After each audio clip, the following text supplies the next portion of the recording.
Viktor Volkov pressed the barrel of his rifle against the kneeling CIA officer's temple and laughed.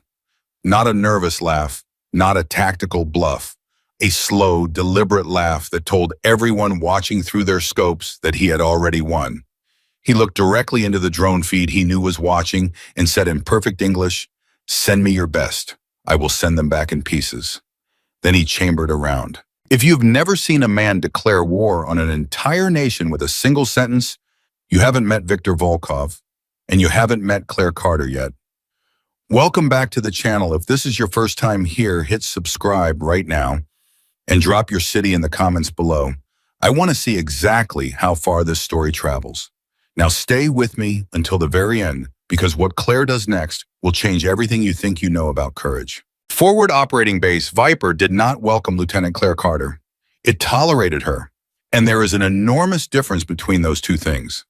The base sat in a brutal stretch of eastern Afghanistan, where the wind cut sideways and the dust never fully settled, where men moved with the particular kind of quiet authority that came from having already survived things most people could not imagine. Claire had driven through the gate in the back of a supply convoy, which was itself a statement.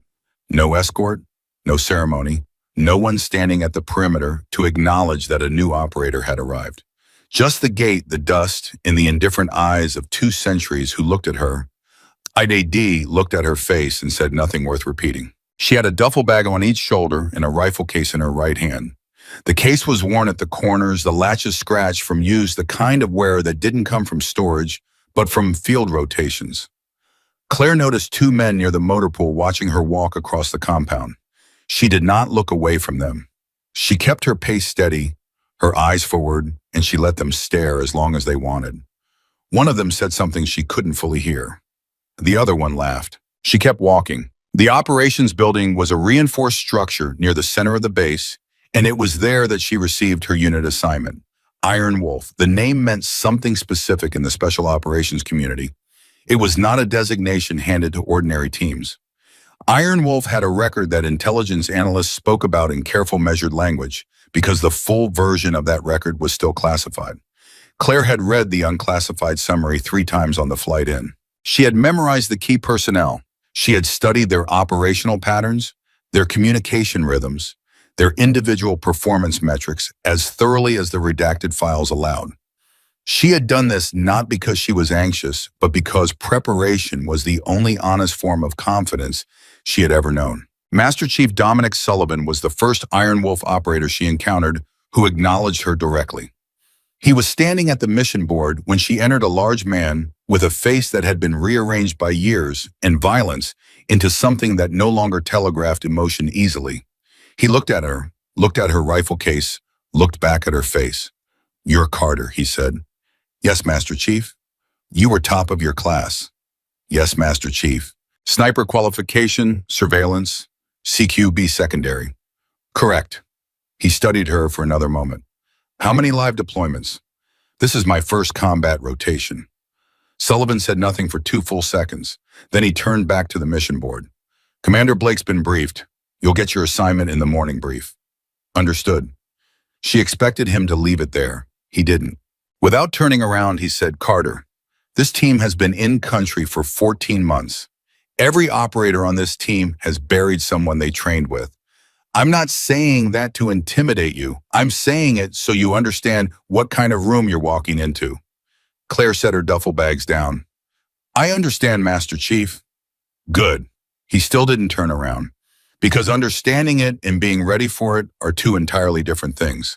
She was assigned a bunk in a separate section of the barracks, which was standard, and she arranged her gear with the systematic precision that had become so habitual, she did it without thinking. Equipment check, weapon inspection, ammunition count, environmental assessment.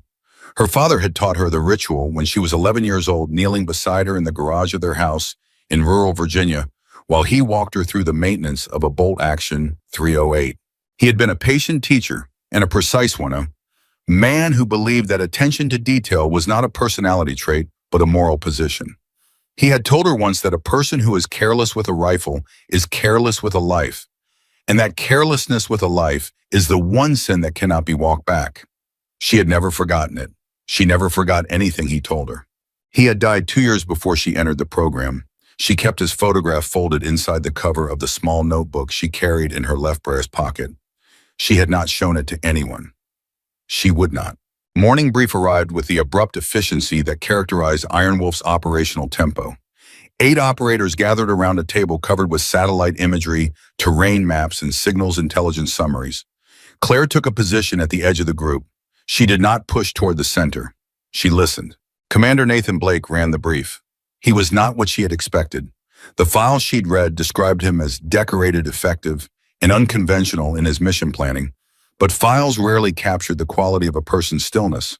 Blake was still in a way that felt deliberate, like a man who had decided a long time ago that excess motion was a form of dishonesty. He spoke with precision. He did not repeat himself. He moved through the operational details with the steady cadence of someone who had given many briefings and understood that clarity was more valuable than theater. The mission was designated Extraction Covenant. A CIA asset codenamed Shepard had been compromised inside the Arahim Valley. Shepard had been embedded for 17 months gathering intelligence on Russian-backed arms trafficking networks. His cover had broken 3 days ago.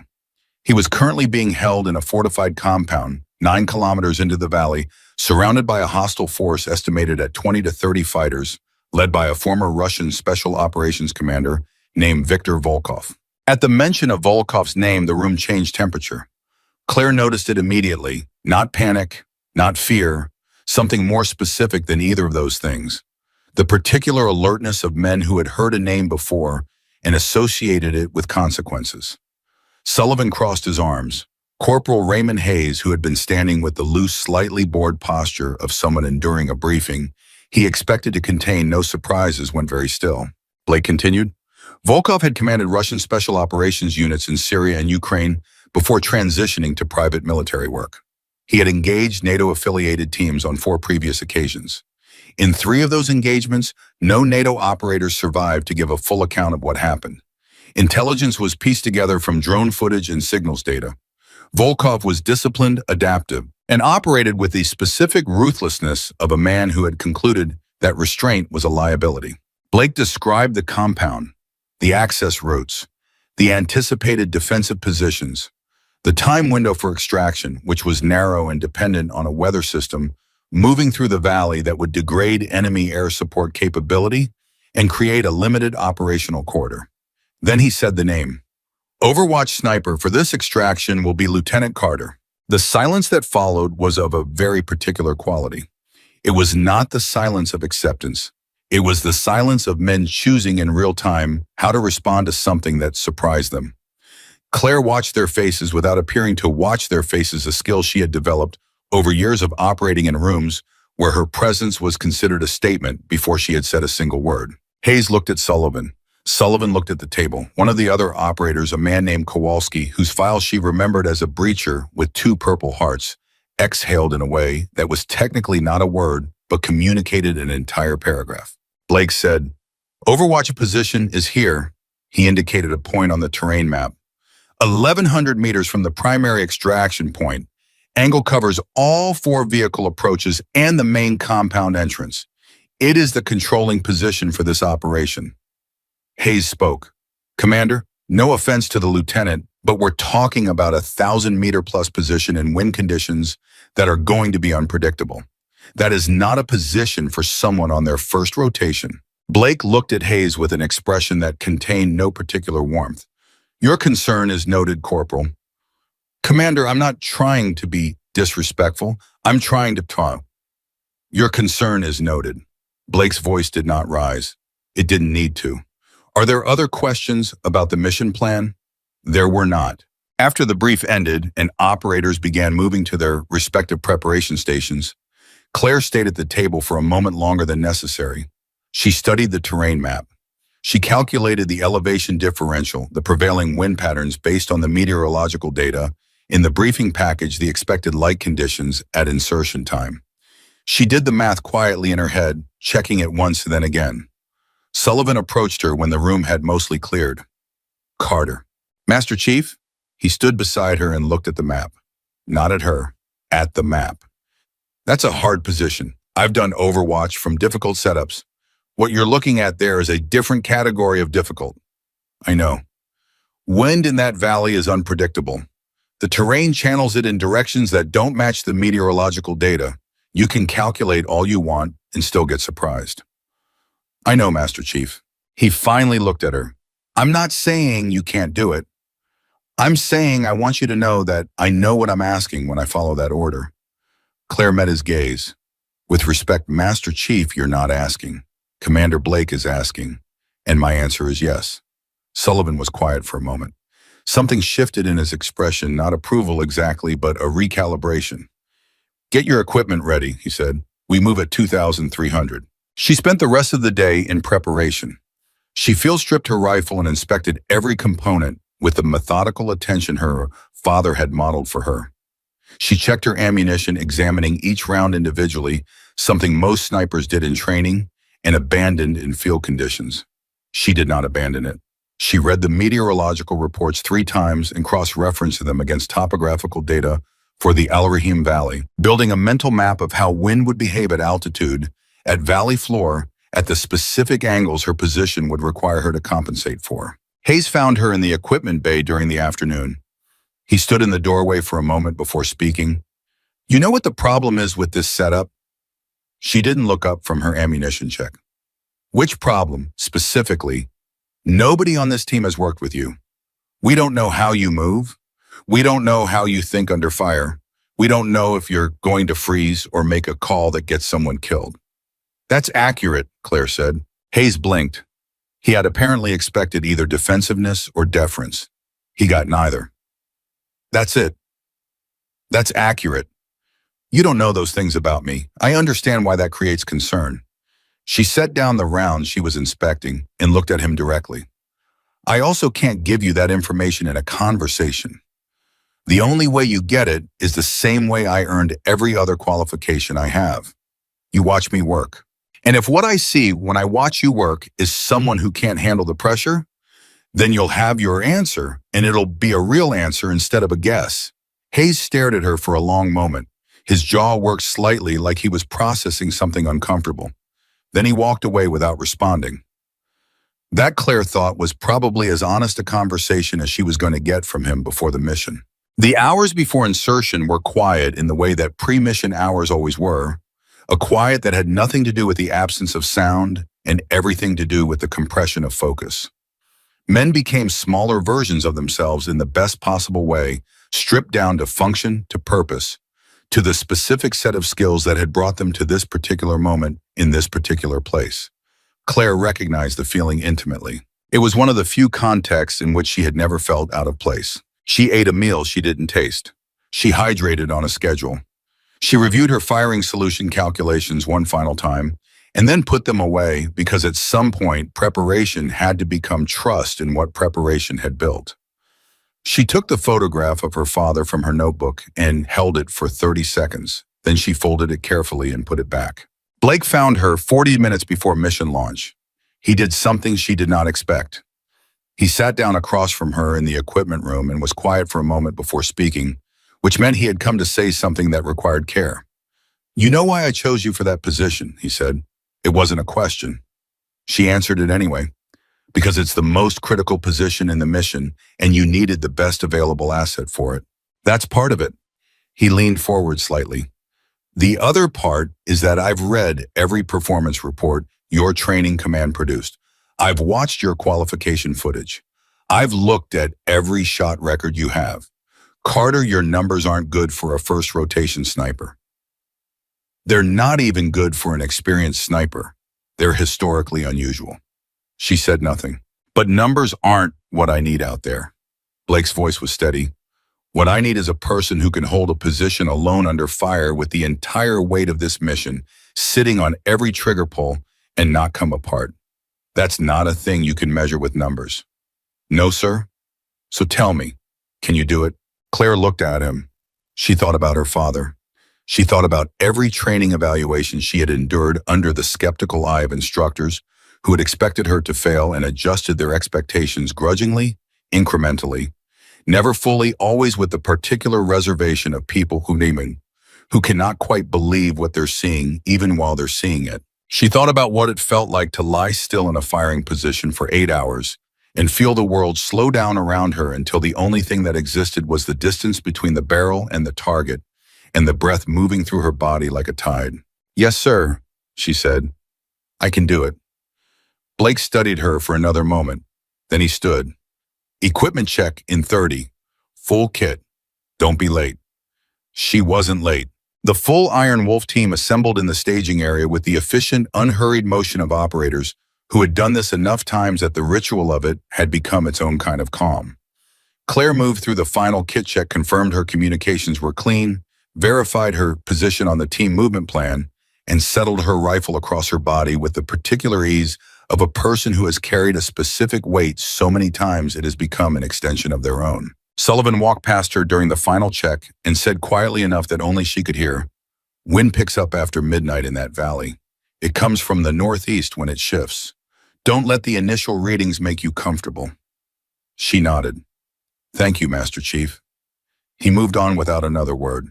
Hayes stood at the far end of the staging area. He had not spoken to her again since the afternoon. He was checking his own equipment with the focused attention of a man choosing not to look at something he was thinking about. Claire watched him for a moment, then looked away. There was nothing to be resolved between them in this room. Whatever existed between them would be resolved in the field, or it would not be resolved at all. Blake stood at the center of the staging area and looked at his team with an expression that communicated everything that needed to be communicated without a single word. Then he said, "Iron Wolf, you know why we're here and you know what we're going to do. Bring Shepard home. Watch your sector. Trust your training." A pause. "Move out." The vehicles began to roll. Claire sat in the back of the lead vehicle with Sullivan and two other operators, her rifle across her knees, her eyes focused on nothing specific and everything general. The base fell away behind them.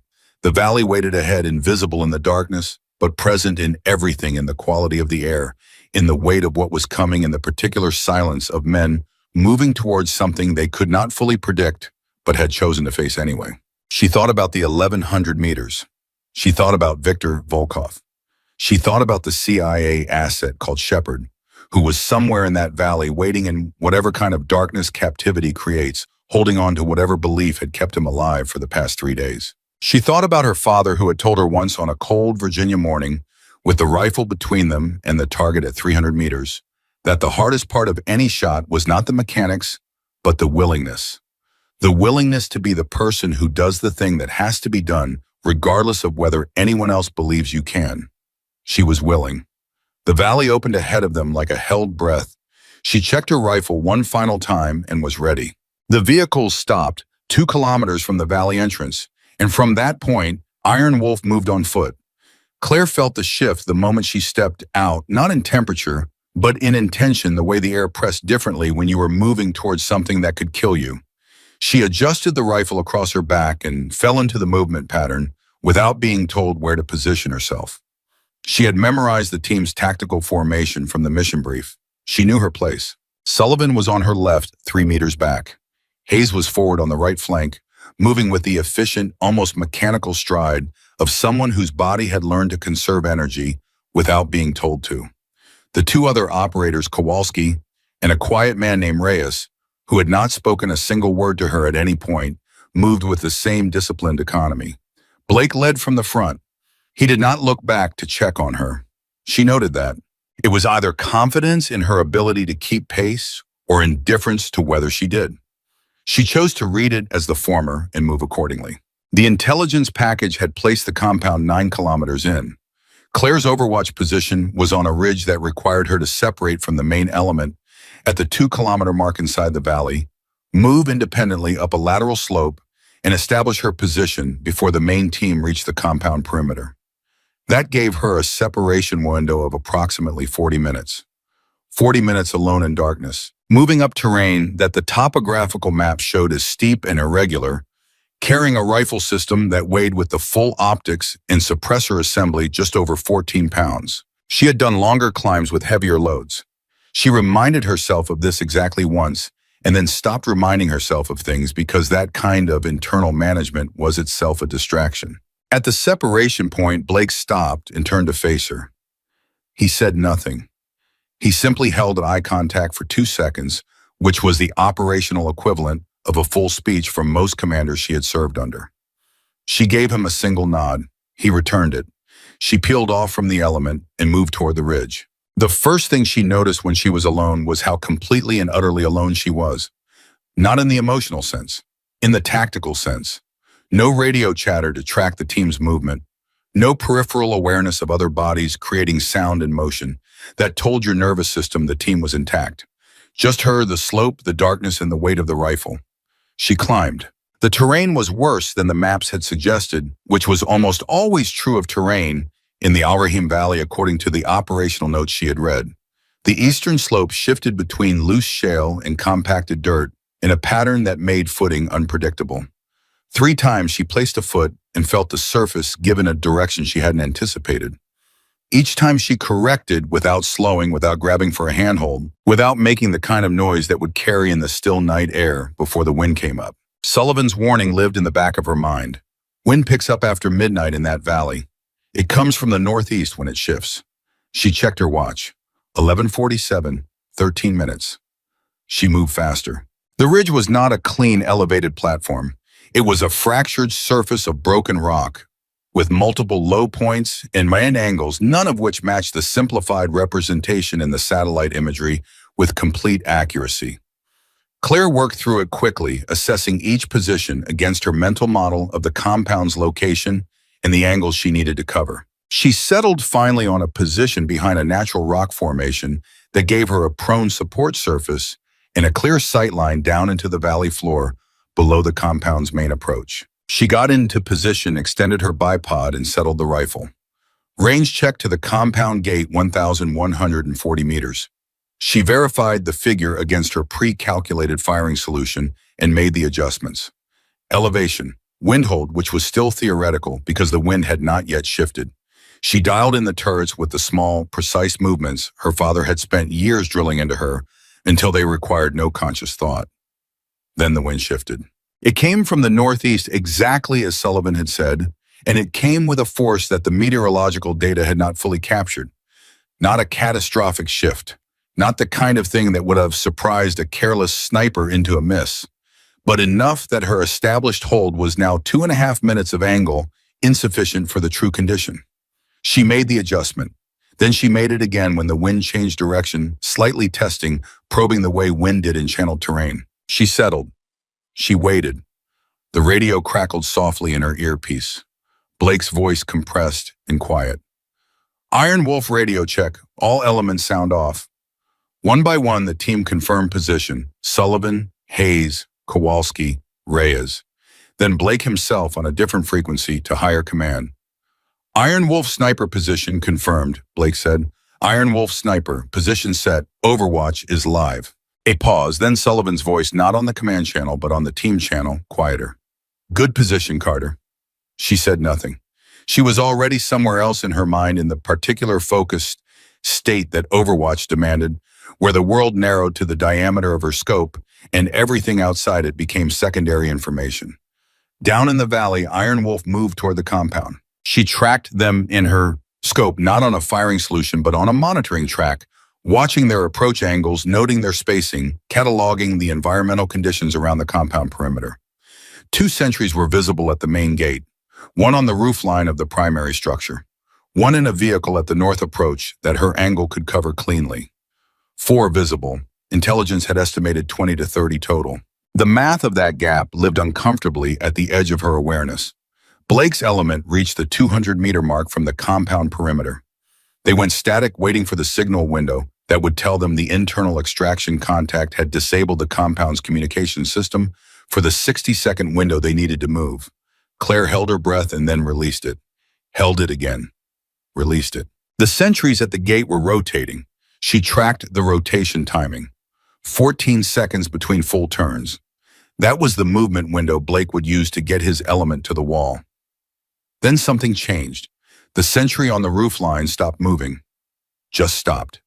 Became completely still in a way that was different from the loose bored stillness of a man running a routine post. This was the stillness of alertness, of something heard or seen that didn't fit. Claire felt the shift before she understood it. She moved her scope to the vehicle at the north approach. The driver, who had been slumped in a posture that suggested boredom, was now sitting upright. The vehicle's engine, which she had been tracking by the faint heat distortion visible in her scope, was running. "Iron Wolf Actual," she said, keeping her voice flat. "Rooftop sentry has gone alert. North vehicle is running." 2 seconds of silence. Then Blake. "Say again, sniper." Rooftop sentry changed posture to alert status. "North vehicle engine is active. Something has changed inside that compound." Blake's voice 1 degree tighter than it had been. "Team hold position." Silence. And then the compound's exterior lights came on. Not all at once, in sequence. From the north corner first, then sweeping around the perimeter in a pattern that was unmistakably deliberate, a coordinated activation that someone inside had triggered on a signal. And in the sudden harsh illumination of those lights, Claire saw what had been invisible in the darkness. There were not 4 sentries outside the compound. There were 11. The others had been positioned in the shadows at angles that the intelligence assessment had not accounted for, placed with the specific precision of a man who understood how surveillance assets would be positioned and had deliberately chosen positions outside those coverage zones. "Iron Wolf Actual."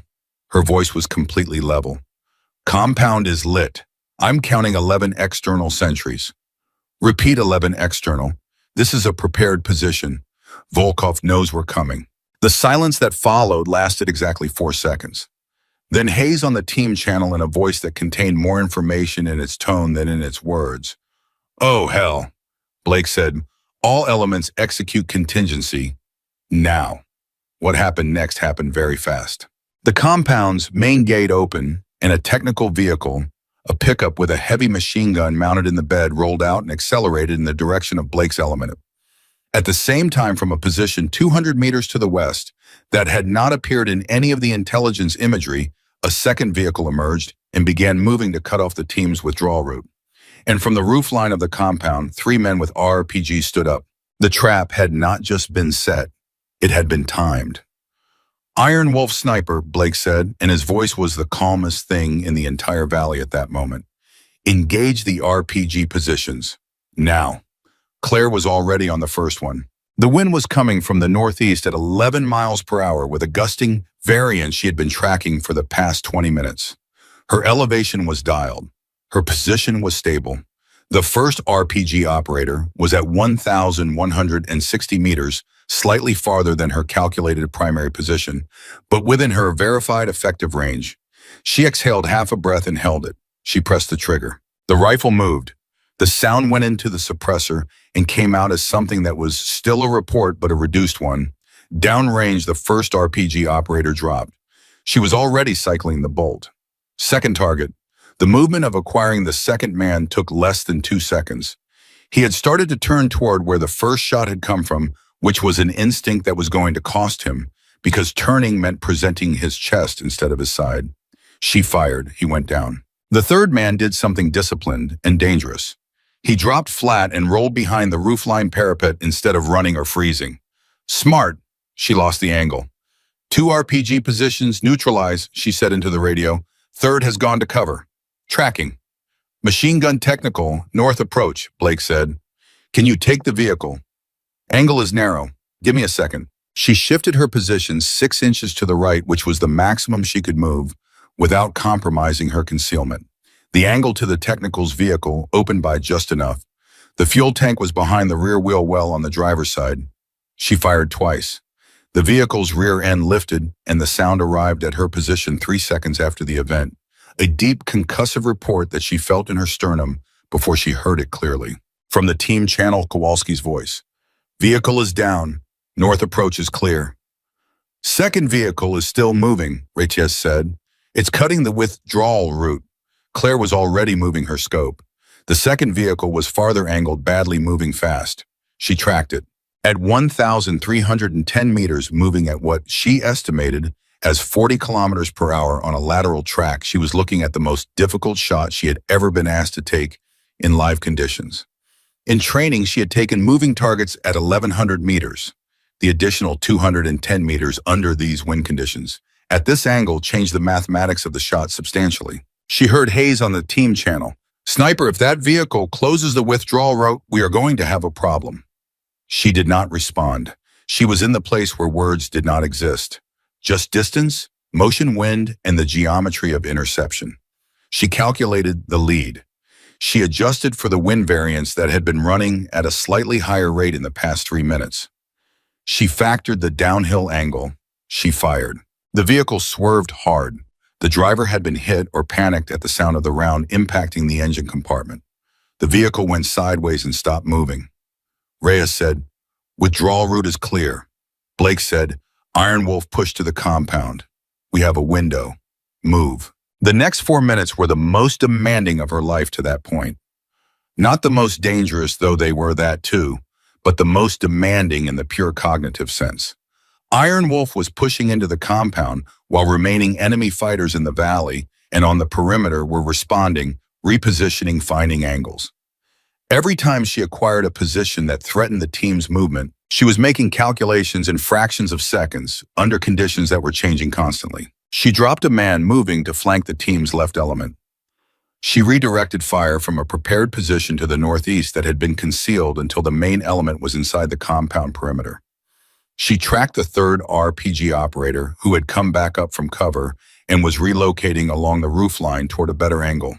She found him at the corner of the parapet and fired before he reached his new position. Sullivan's voice. "Sniper, we have contact inside the compound. Multiple fighters. We're moving towards Shepard's position now." "Copy. I have your perimeter. Move." Hayes came on the channel. "Carter, there's a vehicle moving from the southeast. Headlights off. It's moving slow and it's heavy. Something is wrong with that vehicle." She found it in her scope. He was right, it was heavy. It was moving with the deliberate, unhurried pace of something that did not need to move quickly because it was protected. And as she watched it turn at the compound's southeast corner and angle toward the team's extraction point, she saw what the headlights would have illuminated if they had been on. It was an armored personnel carrier, not standard, modified.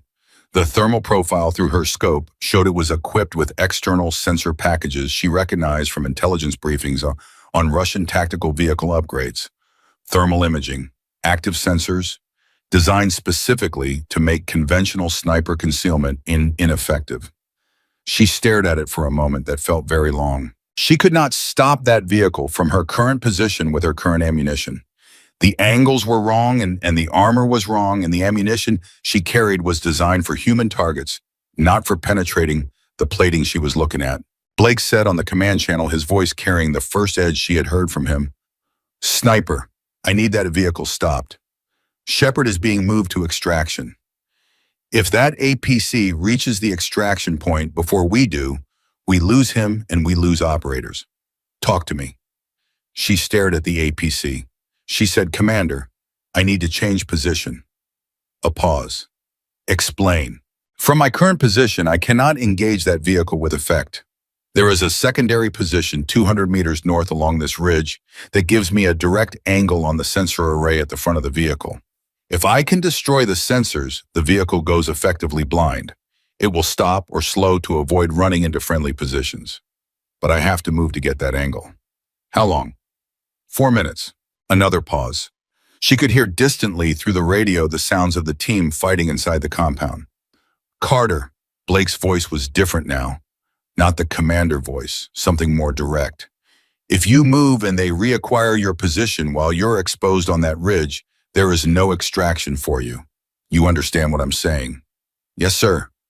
"Say it back to me." "If I'm compromised during the move, the team extracts without me." The pause this time was 3 seconds. Blake said, "Your call, I won't order it." Claire looked at the APC. She looked at the position on the ridge she had mapped in her mind when she first established Overwatch, the one she had filed away as a contingency option without knowing what contingency it would serve. She thought of Shepard somewhere in that compound being moved toward an exit point that was about to be occupied by an armored vehicle with thermal sensors and a gun. She thought of Sullivan and Hayes and Kowalski and Reyes. She picked up her rifle and started moving. The ridge at a run in the dark on loose terrain with a 14-pound rifle was not the same as the ridge at a careful climb in an insertion scenario. She moved with controlled urgency, keeping her footfalls as quiet as possible while covering ground as fast as the surface allowed. Twice she went to one knee as the shale shifted and caught herself before going fully down. She did not slow down after either stumble. She adjusted her balance and kept moving. 200 meters on that terrain took 3 minutes and 40 seconds. She found the secondary position, a lower but more exposed outcropping, that gave her the angle Blake had needed her to have, and she dropped into prone without ceremony. Positioned the rifle, found the APC in her scope. The sensor array at the front of the vehicle was a cluster of 4 units mounted above the front armor plate, military grade. She estimated the housing was armored to a modest level enough to survive small arms fire, but not purpose-designed to stop a precision rifle round at this range. She was at 960 meters, much closer than her overwatch position. The wind was the same, the shot was cleaner. She put 2 rounds through the sensor cluster in under 3 seconds. The AP stopped. Not immediately. It coasted for another 30 meters while the driver inside processed what had happened to his sensors. Then it stopped and it stayed. Stopped because a vehicle designed to use thermal and active sensors to navigate in darkness is effectively blind without those systems, and a disciplined driver knows not to move forward blind into a combat zone. Haze on the radio. The APC just stopped. What happened to it? Blake said, sniper, status. Vehicle is sensor blind. It'll hold position until the crew can establish visual contact and assess the situation. You have a window. Use it. Sullivan said, Shepard is secured. We are moving to extraction. Iron Wolf on me. And then from a position she had not accounted for because it had not been in any intelligence assessment, and it had not been visible from her overwatch position, and it had not been detectable until this moment when she was lying exposed on an outcropping 200 meters from where she had been. A set of hands closed around her rifle barrel from behind. She had been so completely focused on the APC that she had not heard them come up the slope behind her. There were 3 of them, and one of them was not a rank-and-file fighter. He was tall, wearing no insignia, but carrying himself with the particular authority of a man accustomed to giving orders and having them followed without question. He looked down at her with an expression that was almost curious, the way a person looks at something unexpected, that they are nevertheless not surprised to encounter because they had planned for exactly this. Viktor Volkov said in English that was precise and unaccented, Iron Wolf sniper. He tilted his head slightly. I was wondering when I would see you. She held completely still, and in that stillness, she began to think. Volkov did not grab her immediately. That was the first thing she registered, and it told her something critical about him.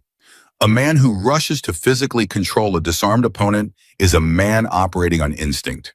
A man who stands still and looks at you is a man who is confident he already has control, which means he believes the situation is already resolved in his favor. That kind of confidence was dangerous. It was also, if she was patient enough, a vulnerability. The 2 fighters flanking him had their weapons raised. One was positioned to her left at roughly 2 meters, the other directly behind her at a distance she estimated as 4 meters based on the sound of his breathing and the weight of his footstep when he had shifted position a moment ago. The rifle had been pulled from her hands and was now out of reach. Her sidearm was on her right hip under her jacket, accessible if her hands were free, which they were not going to be for long. Volkov crouched to her level.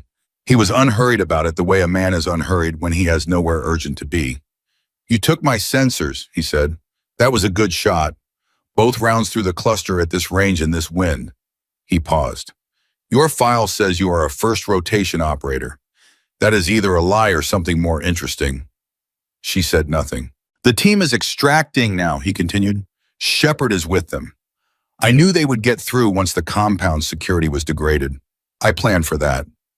He held eye contact with her. I also planned for the person on Overwatch, the one who made all the other shots possible. The one who would have to move to stop the APC. She felt something cold move through her chest that she refused to let reach her face. This position, he gestured at the outcropping. It is the only angle on the sensor array that works from this ridge. I have been here before. I walked this terrain 3 days ago. I knew someone good enough to stop the APC would come here. He stood back up. I only needed to wait. She had been walked into it. The APC had not been a last-minute threat. It had been a mechanism to move her from a protected Overwatch position to an exposed secondary position that Volkov had selected for her. Everything she had done in the last 4 minutes had been exactly what he needed her to do. The team was extracting. Shepard was out. She had accomplished what the mission required. She held on to that. The fighter on her left moved forward and secured her wrist with a flex cuff pulling tight enough to be immediately painful. She did not react to the pain. She cataloged it instead, noted it, assessed whether the tightness was tight enough to affect blood flow and circulation in a way that would impair her hands if she needed them later. It was. She began working her wrist against the cuff with a motion so small it was invisible, not to break free, but to create the minimal slack that would matter later. Volkov watched her do it. His expression suggested he knew exactly what she was doing and was not concerned. "The ankle blade," he said. One of the fighters reached down and found it. She had carried a secondary blade in an ankle sheath for exactly the contingency she had just lost. The fighter removed it and stepped back. Volkov said, "What is your name?" She said nothing. He accepted that with a small nod. "It doesn't matter. You are the Iron Wolf sniper. That is enough." He gestured to his men, and the two of them moved her off the ridge and down the slope toward a vehicle she could hear idling at the base of the eastern approach. On the team channel, which was still active in her earpiece, she heard Blake's voice. "Iron Wolf sniper status check. Report position." She said nothing. Any response would confirm her capture and potentially give Volkov's team information about the extraction timeline and route. Sullivan's voice. "Carter, talk to us." Still nothing. A pause, then Hayes in his voice had something in it she had not heard from him before. "Sniper is not responding. She was on the North Ridge. We need to go back." Blake. "Negative. Shepard is our primary. We hold extraction."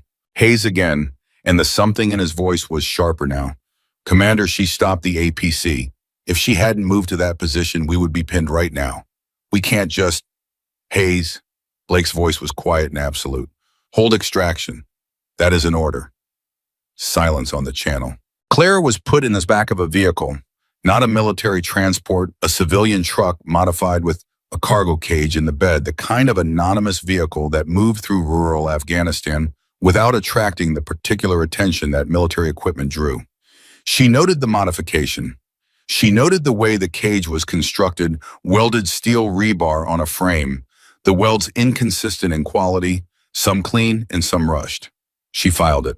She also noted with a particular awareness that adrenaline had sharpened to something close to perfect clarity that Volkov rode in the cab, in the front, and his two fighters rode in the cargo bed with her, which meant the decision to position himself away from the prisoner was itself a statement. He was not afraid of her. He was not treating her as a threat to be closely managed. He was treating her as a resource to be transported. That told her something about what came next. A man who is afraid of a prisoner keeps them close and keeps them controlled. A man who views a prisoner as a resource thinks about the resource's utility. Volkov thought she had information he wanted. That gave her a window because a man who wants information does not immediately destroy the person who has it.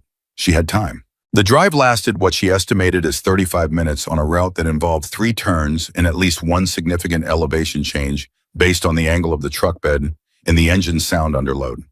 She memorized the sequence of turns and the elapsed time between them. She noted the surface changes she could feel through the truck's suspension. She built a map in her mind of a route she could not see. They arrived at a structure she could identify only by the sounds and smells that penetrated the cargo cage. Stone walls, a courtyard of packed earth, the particular dry smell of a structure that had been abandoned and recently reoccupied, dust and diesel and old smoke. The two fighters moved her inside. Volkov was already there when she was brought into the main room. He had moved faster than the truck, which meant he had taken a different vehicle, which meant he had come ahead to prepare.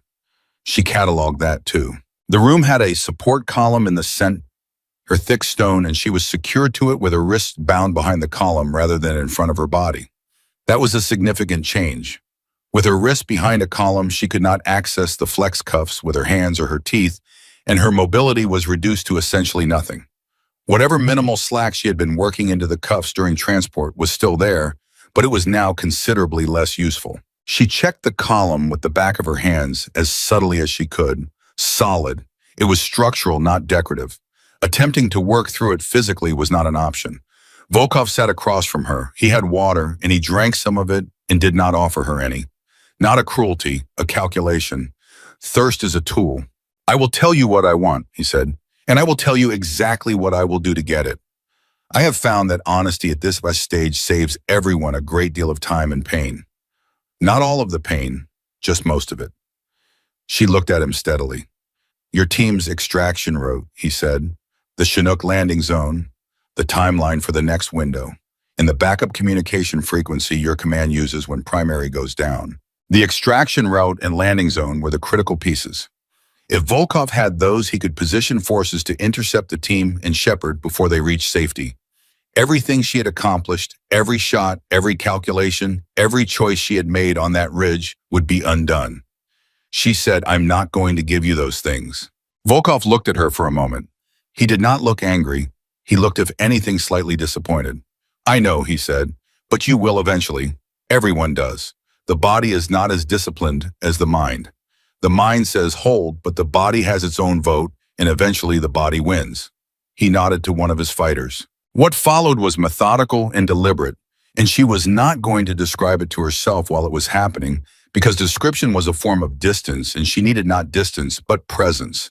She needed to stay inside her own mind and remain the person she was, because the moment she stopped being that person was the moment she became someone who could be broken. She thought about her father. She thought about the garage in Virginia and the rifle between them in the cold morning air, and his voice saying that courage was not the absence of fear, but the refusal to stop when fear had already won. She did not think about the pain. She thought about her father's voice and held it like a fixed point in a spinning room. Volkov watched the process with the detached attention of a professional. After some time had passed, he came forward again and crouched in front of her in the same way he had crouched on the ridge, the gesture that said he was not in a hurry. The extraction route, he said, landing zone, timeline, frequency. She looked at him. Her breathing was controlled, which surprised her a little. She had been afraid that control would go first. It hadn't. No, she said. Her voice was level. He studied her. You are more prepared for this than most. My father taught me what I needed to know. Something shifted in his expression, not softness, more like recognition. A soldier, a marksman. Volkov was quiet for a moment. My father was military also, Soviet air defense. He taught me that the most dangerous person in any conflict is not the one who is the most skilled. It is the one who has decided that there is something worth more to them than their own survival. He paused. I am looking at that person right now. She said nothing. He stood. We will continue in a few hours. I recommend you use the time to reconsider. He left. The two fighters remained in the room, positioned at the doorway. She began to assess her situation with the systematic attention she gave to every problem, starting with what she had and what she did not have. She had the minimal slack in her wrist restraints that she had worked in during transport, reduced in utility, but not eliminated. She did not have the ankle blade. She did not have her sidearm, which had been taken. She did not have her radio, which had also been taken. What she had that had not been taken was a thing Volkov had not thought to look for because it was too small and too ordinary to register as a threat. In the breast pocket of her jacket inside the notebook that still sat there, because it looked like a personal item and not a tactical one, was a folded photograph. And tucked inside the fold of that photograph, in the crease between the image and the backing, was a ceramic razor fragment, approximately 4 centimeters long, that she had carried as a last resort cutting tool since her second week in training, a habit her father had insisted on before any of her instructors thought to formalize it as doctrine. It was not a weapon. It was not much of a cutting tool. It was a 4-centimeter piece of ceramic that would take a significant amount of time and effort to work through a flex cuff and would require her to contort her wrists in ways that were going to be extremely painful in her current condition. But it was something. She began working her fingers toward her breast pocket.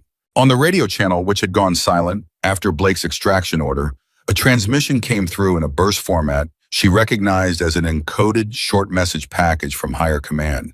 She couldn't receive it. Her radio was gone. But the fact that it had come through on the frequency that was still live in the dead earpiece that Volkov's men had overlooked because it was wireless and small and had fallen partially behind her collar when they removed her radio told her something.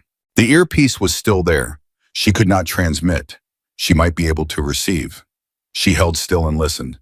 The burst transmission resolved after a moment of static into a voice she recognized as a JSOC operations coordinator at a level above Blake's command. It was a fragment. Most of it was lost in the encoding. But one sequence came through clearly enough. Iron Wolf element. Sniper asset designated as captured, not KYA. Intelligence assessment indicates she is being held at a secondary site in the Eastern Approach Corridor. Extraction window for primary mission closes in 40 minutes. Authorization for secondary recovery is pending command approval. Stand by. Captured, not KYA. Someone had tracked her. Drone signals intelligence, something had established she was alive and not dead on the ridge. That information had reached JSOC. Authorization for secondary recovery is pending. Pending was not denied. Pending meant someone upstairs was making a decision. She needed to be findable when that decision came through. She needed to not be deep inside a stone structure that thermal imaging could not penetrate. She needed to move. Her fingers reached the breast pocket. The two fighters at the door were not in direct visual contact with her wrists, which were behind the column. They could see her face and her body, but not her hands. She had verified this by testing very slightly the range of motion available to her and watching their eyes. Neither had reacted to the motion of her hands. She found the photograph. She worked it toward the pocket opening with her fingertips millimeter by millimeter, a process that required patience so absolute it was almost meditative.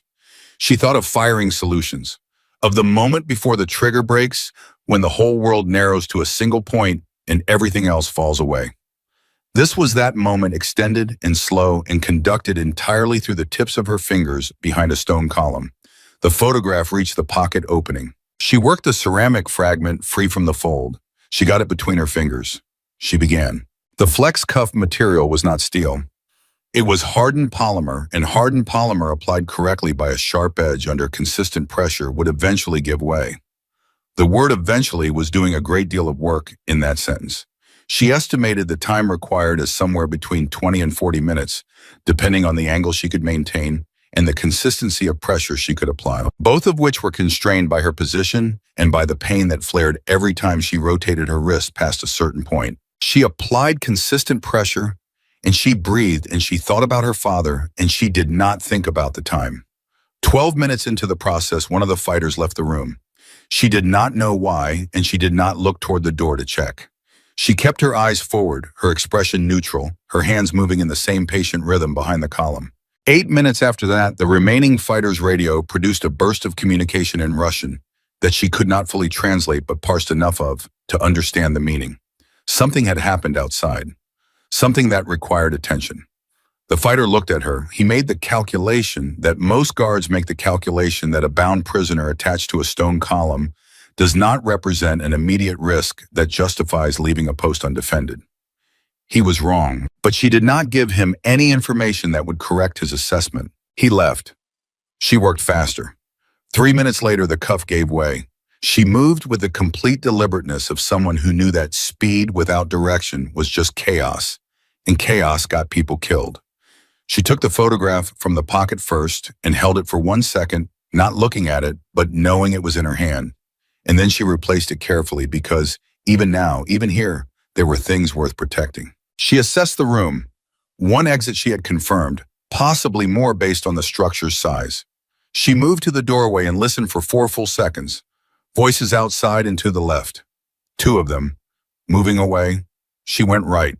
The structure had a secondary access point she found by following the airflow, a narrow passage behind a collapsed interior wall that opened to the exterior on the northern side. She moved through it without sound and came out into the cold night air in a posture low enough that she was below the sight line of anyone more than 10 meters away. She had no weapon, she had no radio. She had a ceramic fragment, a photograph, and a dead earpiece. She also had the map she had built in her mind during the 35-minute drive. 3 turns, elevation change, estimated distances between each based on travel time and speed. She had a direction and a distance and the absolute certainty that she was not going to stop moving until she was back in range of her team or her team was back in range of her. She ran. The terrain was dark and the footing was uncertain, and she ran anyway because in this moment speed was more valuable than silence, and she had made the calculation without hesitating. Her body said stop. Her body had a very long list of reasons why stopping was the correct biological response to recent events. She told her body in the language her father had taught her that had no words but was entirely understood that they were not stopping. She ran. 2 kilometers out, she heard helicopters, not one. Two. One was the Chinook she had expected, the extraction bird. The second was lighter, faster, lower, and it was not moving toward the primary extraction point. It was moving along the eastern approach corridor. She came over a rise and into a clearing that was 30 meters across, and she did not stop to think about whether it was the right move. She pulled the ceramic fragment from her pocket and used it to score 3 lines in the dirt in a pattern she knew JSOC drone operators were trained to recognize as a personnel recovery signal. Then she stood in the center of the clearing and looked up. The helicopter search beam came on. It found her in 11 seconds. She stood completely still in the beam of light, and she raised both hands above her head, the standard non-combatant signal, and she held that position while the helicopter descended toward her and the rotor wash hit her like a physical weight, and she simply refused to move until the skid touched the earth. Hayes was on that helicopter. He came off the skid before it fully landed, moving toward her in a low run, and when he reached her, he stopped and looked at her with an expression she had never expected to see on Raymond Hayes' face. "You're alive," he said. "I told you," she said. "Watch me work." Hayes stared at her for a moment that felt longer than it was. Then something broke open in his face. Not tears exactly, but the kind of expression that happens when a person has been holding something rigid for a very long time, and suddenly the reason to hold it rigid is gone. "Can you move?" he said. "I've been moving for the last 2 kilometers. Get me on that aircraft." He did. The helicopter lifted. She looked out the open door at the eastern quarter, falling away below at the dark terrain that had held her for the past several hours, at the structure she had escaped from, now visible as a small, pale shape against the mountain. She thought about Volkov in there somewhere, discovering the empty room and what his expression would look like at that moment. She thought it would look like the beginning of something unfinished. She was right. But she was also on a helicopter going home. For now, that was enough. The helicopter landed at FOB Viper at 0412, and Claire walked off the skid under her own power. That was the first thing she decided in the moment before the door gunner offered her a hand, that she was walking off this aircraft the same way she had walked into this base 18 hours ago. On her own feet, without assistance, without the particular expression of someone who needed to be helped. She walked off. The flight surgeon met her at the landing pad, a compact woman named Carver, who moved with the efficient practicality of someone who had seen enough field returns to know that the people most likely to argue about medical attention were the people who needed it most. She looked at Claire with the flat professional assessment of a person reading damage rather than responding to it. "Walk with me," Carver said, not a question. "I'm walking." "To the medical bay." After debriefing, Carver matched her stride without missing a beat. "Debriefing can wait 40 minutes. Your radius might be cracked and I need an image before we find out the hard way." She paused. "Also, your left eye is tracking 3 degrees off. You have a concussion." Claire processed this. "How bad?" "Bad enough that I'm surprised you ran 2 kilometers in the dark without falling off a cliff." "I fell twice," Claire said. "Caught myself both times." Carver looked at her with something that was not quite respect and not quite horror, but contained elements of both. "Medical bay, 40 minutes. Then they can have you." She went to the medical bay. She sat on the examination table with the particular stillness of someone who has decided that the most efficient way to get through a required process is to stop fighting it. Carver worked efficiently and without unnecessary conversation, which Claire appreciated. The radius was not cracked. The concussion was real and would require monitoring. 3 ribs were bruised but intact. The wrist lacerations from the flex cuff were cleaned and dressed. Everything else, Carver noted in the clipped, unemotional language of medical documentation. At one point, she said without looking up from what she was doing, "You didn't break." It wasn't a medical observation. Claire looked at her. "No. Some people do?" Carver finished the dressing. "Not a character judgment. Body chemistry training, a dozen variables. But some people do." She stepped back. "You didn't. That's going in my report." "Does your report matter?" It goes to psych assessment, which goes to the commander, which affects whether you go back out. Carver pulled off her gloves. So yes, it matters. Claire got off the table. Then thank you. Don't thank me yet. The debrief is going to be worse than the medical.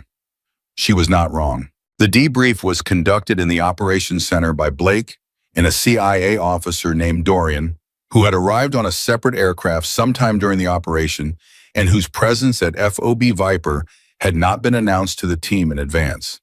Dorian was a careful man in his 50s who wore civilian clothes and carried himself with the particular kind of authority that comes not from physical presence, but from the certainty of access.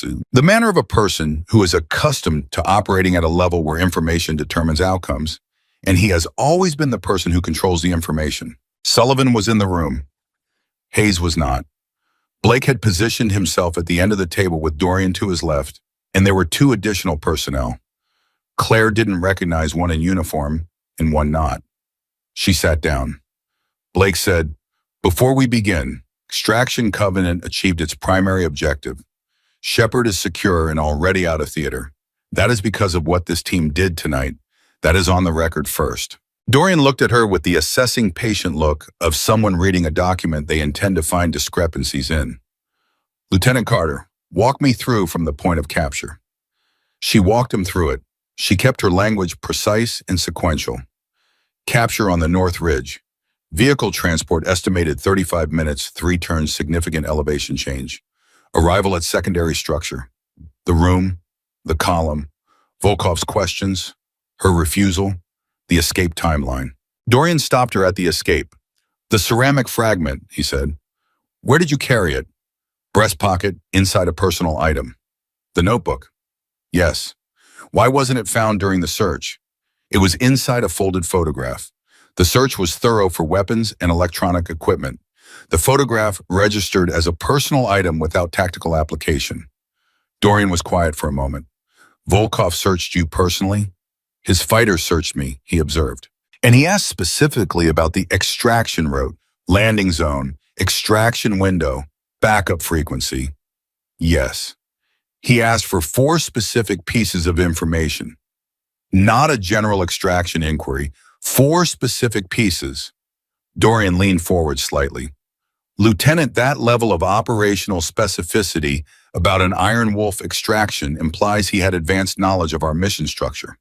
Not our route, not our timeline, but our framework. He knew what questions to ask."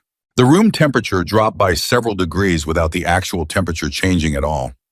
Blake said carefully, "Dorian." "Commander Blake." Dorian did not look away from Claire. "The intelligence failure that led to the ambush tonight was not a general security breach. The compound was prepared specifically for Iron Wolf's approach pattern. Volkov positioned his secondary force on the North Ridge because he knew that was where an Overwatch sniper would have to move to engage the APC. He knew an Overwatch sniper would be used. He knew the APC would draw them out." He paused. "He knew the mission structure before we executed it." Sullivan moved.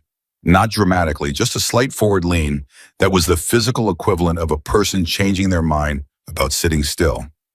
"You're saying we have a leak." "I'm saying the specificity of Volkov's preparation strongly suggests advanced knowledge of operational parameters that were classified at a level that limits the pool of possible sources significantly." Blake said, "How significantly?" Dorian finally looked away from Claire. He looked at Blake with the expression of a man delivering something he has been carrying for longer than this conversation. "The mission parameters for Extraction Covenant were held by 6 people above field level. Mission planners, intelligence liaisons, 1 command authorization. We have been running a parallel signals intelligence assessment since the ambush was confirmed. We have preliminary results." He opened a folder on the table. Claire watched Blake's face as he read whatever was in that folder. She had become, over the past several months of working in close proximity to people under pressure, skilled at reading faces as tactical information. Blake's face was controlled. It was the face of a person who is controlling what their face does, which was itself a form of information. Something in that folder had hit him. Blake set the folder down. He looked at Sullivan.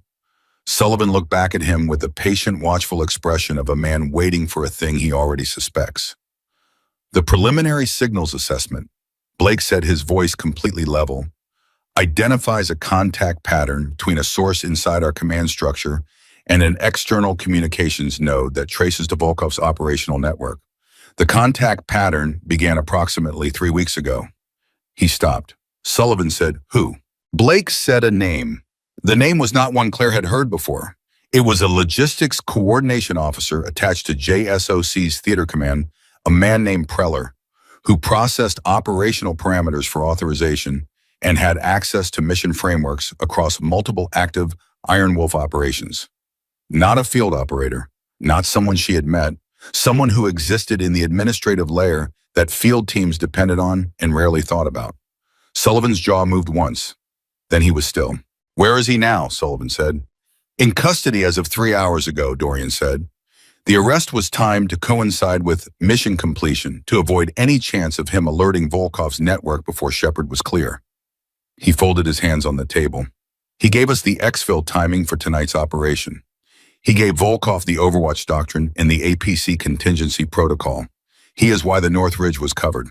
The silence that followed was of a particular quality. It was the silence of men processing a betrayal. Not abstract betrayal, the kind that exists in briefings and threat assessments. The specific personal kind. The kind that means someone who ate in the same dining facility, who walked the same corridors, who processed the same mission paperwork, had been working to kill them. Claire thought about the North Ridge. About Volkov saying, "I walked this terrain 3 days ago." About how completely she had been walked into exactly the position he needed her to be in. Preller had given Volkov the chessboard, and Volkov had known which piece would move where, and she had moved exactly where he expected. She had been played not by Volkov's tactical brilliance alone, but by the information advantage that betrayal had created. She sat with that for a moment. She let it be what it was. She did not minimize it. Then she said, "Volkov is still operational." Dorian looked at her. "Yes. Preller's arrest removes his intelligence access, but Volkov is still in theater with his network intact." "Also yes." "Then the problem isn't solved," Blake said. Carter. "Commander, with respect, Shepard is out, the leak is identified and contained. Those are the mission objectives for tonight, and they are achieved. But Viktor Volkov walked away from this operation with his people, his equipment, and his organizational structure intact. He will build new intelligence access. He will plan another operation against NATO assets, or CIA assets, or someone else's people. What happened on that ridge tonight will happen again to someone else somewhere else, unless he is stopped." The room was quiet. Blake looked at her for a long moment, not the way he had looked at her during the initial mission brief, not with the careful assessment of a commander evaluating an unknown asset, with something different, something more direct. "That," he said, "is a separate conversation." "Then I want to have it." Dorian said, "Lieutenant, you have a concussion and 3 bruised ribs, and you escaped capture 6 hours ago. The separate conversation can wait 24 hours. "It can wait," she agreed. "I'm putting it on the record that I want to have it." Dorian studied her. He made a note. Whether the note was literal or figurative, she could not tell, but something in his manner shifted. The document reading expression became something more like the expression of a person who has found an unexpected asset and is quietly updating their assessment of how to use it. The debrief continued for another 90 minutes. When it was finished and she stood to leave, Blake said, "Carter, hold a moment." Dorian and the other personnel filed out. Sullivan passed her on his way to the door and put a hand briefly on her shoulder, a touch so brief it might not have been intentional, but it was. She knew it was. She let it land, and then he was gone, and she was standing across the table from Nathan Blake. He said, "How are you?" Not a commander question, a different kind of question. She recognized the difference. "I'm functional," she said. "That's not what I asked." She thought about it honestly, which was what he was asking her to do. "I'm angry," she said, "at Preller, at the situation, and at myself for being exactly where Volkov needed me to be." "You couldn't have known." "No, but I have a habit of expecting that if I prepare well enough, the variables will be manageable. Tonight showed me that a variable I didn't account for was already inside the wire. That's a different category of problem than win compensation." Blake said, "You didn't give him anything." "No." 6 hours. Volkov, full interrogation. You gave him nothing and you got yourself out. She looked at him. "I had reasons to hold." "Most people have reasons." He paused. The reasons don't always hold. She said mine did. Blake was quiet for a moment. He walked to the window that looked out over the compound and stood there with his hands in his pockets and said nothing for long enough that she wondered if the conversation was finished. Then he said, Preller processed 11 Iron Wolf mission packages in the past 3 months. We don't know how many of those were compromised. We're pulling every operation for audit. It's going to take weeks. He turned. During that time, Iron Wolf stands down from active operations. We run training. We assess. We rebuild. He paused. I want you to be part of that process, not as a student, as an instructor, running sniper integration scenarios for the team. She looked at him. You're asking me to stay. I'm asking you to run training evolutions for a team that needs to see what you can do in conditions it can actually observe and debrief afterward. The Valley doesn't do that. A training environment does. She thought about Volkov, about the unfinished quality of what had happened tonight. She said, and the separate conversation about Volkov is still separate and will happen when the timing is right and not before. Blake held her gaze. Can you work within that? She considered it honestly. Yes. Good. He moved toward the door, then stopped. Carter, what you did tonight, what you held through, what you chose on that ridge when I told you it was your call. He stopped. He was not a man who finished sentences like that one with words. He nodded once and went through the door. She stood alone in the operations room for a moment. She took the photograph from her pocket and unfolded it. Her father looked back at her from the image with the particular half expression he always wore in photographs, slightly unsatisfied with the moment of being photographed, entirely satisfied with everything that surrounded it. She had taken this picture on a November afternoon in Virginia. She had been 23.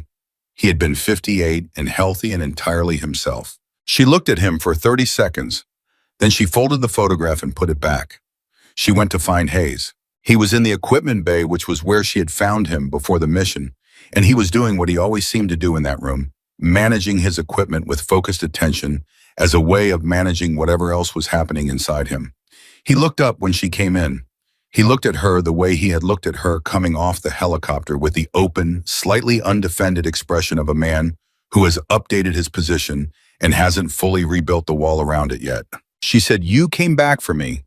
He set down what he was holding. Blake authorized secondary recovery after JSOC confirmed you were alive and held in the corridor. It was an authorized operation. You pushed Blake to authorize it. Hayes didn't answer immediately.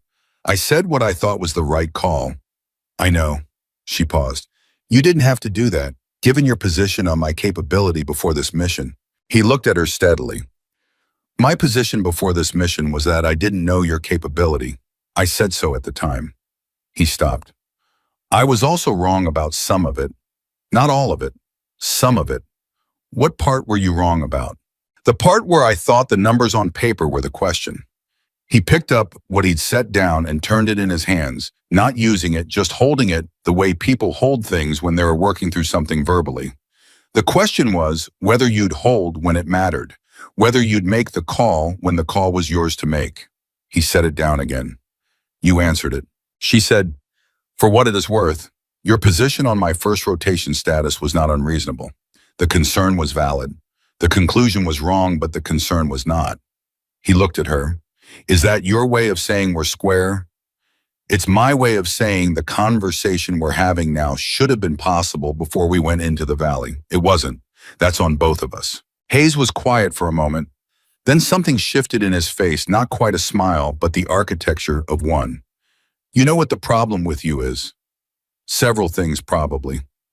You're right too often, and you're calm when you're right, which makes it worse. He shook his head. Blake wants me on the training evolutions.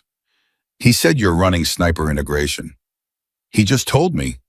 You gonna make us all look bad? I'm gonna show you what the Overwatch position sees that the ground element doesn't. After that, what you do with the information is your business. Hayes looked at her for another moment. Then he held out his hand. She shook it. It was not a grand gesture. It was two people in an equipment bay at 4 a.m. after a night that had asked everything of both of them and received everything back in return. It was not the beginning of a friendship exactly. It was something more specific and more durable than that. It was the beginning of the kind of trust that only forms between people who have seen each other operate at the absolute edge of their capability and survived what they found there. She left the equipment bay and walked back through the compound to her bunk. She sat on the edge of it and began the gear maintenance ritual without deciding to her hands moving through the sequence automatically while her mind processed the accumulated weight of the past 24 hours. At 0600, Sullivan knocked on the frame of the barracks door. He stood there for a moment without coming in. "Get some sleep," he said, trying. "I mean actually sleep, not sit there with your rifle and think." She looked at him. "Is that what I'm doing?" "That's what I was doing after my first bad rotation. Took me 3 days to figure out that the gear was going to be there when I woke up, and the thinking wasn't going to resolve anything at 0600, that it wasn't going to resolve at noon." He paused. "The rifle will keep." She set it down. Sullivan started to leave, then stopped. He said without turning around the same way he had spoken to her before the mission at the mission board. "Volkov let you go. Don't think he didn't know the risk. He had other options, and he chose to hold you rather than eliminate you on the ridge. I've been thinking about why." She had been thinking about it too. He wanted information. He wanted information he could have tried to extract on that ridge with less risk to his operational security. "He moved you instead. He brought you to a secondary location." Sullivan finally turned. "He was doing what you were doing when you were running the escape scenario in your head. He was investing in a longer game." She looked at him. "He expected to have me longer. Or he expected that whoever he sent to the east corridor would close off the recovery window. Something went wrong on his end. His coverage of the corridor failed, which is why JSOC got the signals read and why the recovery window opened." Sullivan looked at her directly. "You were not supposed to get out tonight. You got out because someone on his side made an error. I want you to know that because I think you're sitting there believing you beat him on skill and determination alone. And you did beat him on skill and determination, but you also caught a break." She took that in honestly. "Thank you for telling me. I tell my people what's true, even when it's uncomfortable." He paused. "You're my people now, Carter. Sleep." He left. She lay back on the bunk and stared at the ceiling and thought about what Sullivan had said. About the longer game. About Volkov choosing investment over elimination. About the error in his corridor coverage that had opened her window. She turned these things over in her mind with the same patient methodology she brought to firing solutions, looking for the angle that explained the geometry. And then, just at the edge of sleep, something came to her. Volkov had told her he had walked the North Ridge 3 days before the mission. 3 days. The mission had been classified and compartmentalized. Only 6 people above field level had access to the mission parameters. Preller had been one of them. But Preller's signals contact pattern had begun 3 weeks ago. Not 3 days. 3 weeks. If Volkov had been in position on that ridge 3 days ago, and Preller had first made contact 3 weeks ago, then Volkov had known about Iron Wolf's operational focus on the Al Rahim Valley for 3 weeks. Not just the specific mission. The operational area, the target set, the team, which meant the 3 weeks of signals contact had been used to plan not just one operation, but something larger. Something that used tonight's mission as a piece of a structure that was still being built. She sat back up. She looked at the ceiling. She thought about what Dorian had said. 6 people above field level held the mission parameters. But the operational area, the regional focus, the team designation, those parameters were held by a wider pool. Preller was the source for the mission-specific intelligence. But someone else possibly had been the source for the longer structural intelligence. Someone with a different access level and a different contact timeline. She got up and went back to the operations center. Blake was still there. He looked up when she came in. He looked at her disheveled and still in her mission kit with fresh bandaging on her wrist, and he did not tell her to go back to sleep. He said, "What did you find?" She told him. The silence that followed was not the silence of men processing betrayal. It was the silence of a man processing the possibility that what they had found tonight was not the end of the leak. It was the first layer of it. Blake picked up the phone. Blake was on the phone for 11 minutes. Claire sat across the table from him and did not move and did not speak, and listened to his side of a conversation that was being conducted in the careful, compressed language of people who understood that the words they were choosing would determine the shape of the next several hours. He said yes 3 times. He said understood twice. He said one phrase that she caught and held on to. We may have a second source. We need to run the access logs against the extended timeline. He put the phone down. He looked at her. Dorian is already on it, he said. The 3-week timeline is a significant discrepancy, and they missed it in the initial analysis because they were focused on mission-specific intelligence. You found it because you were thinking about Volkov's positioning on the ridge and working backward. He paused.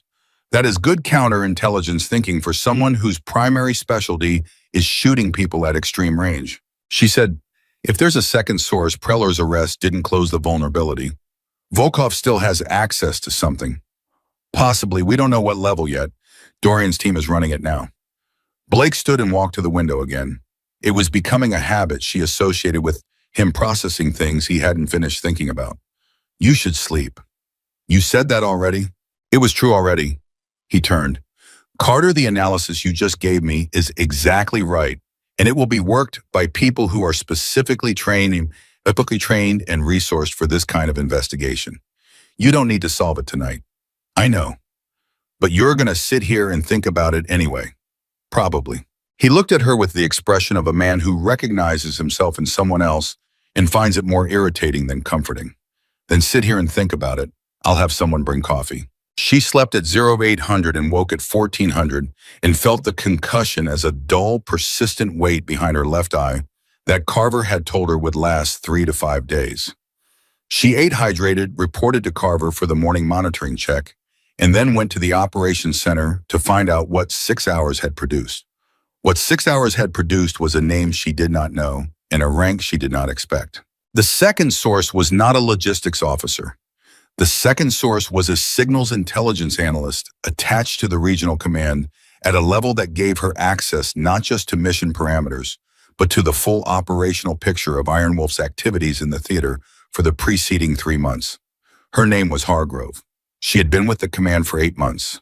She had been recruited the preliminary assessment suggested before she arrived, which meant she had been placed deliberately inside the command structure and had spent 8 months building access and credibility while feeding Volkov's network a steady stream of structural intelligence about Iron Wolf's operational patterns, target priorities, and team capabilities.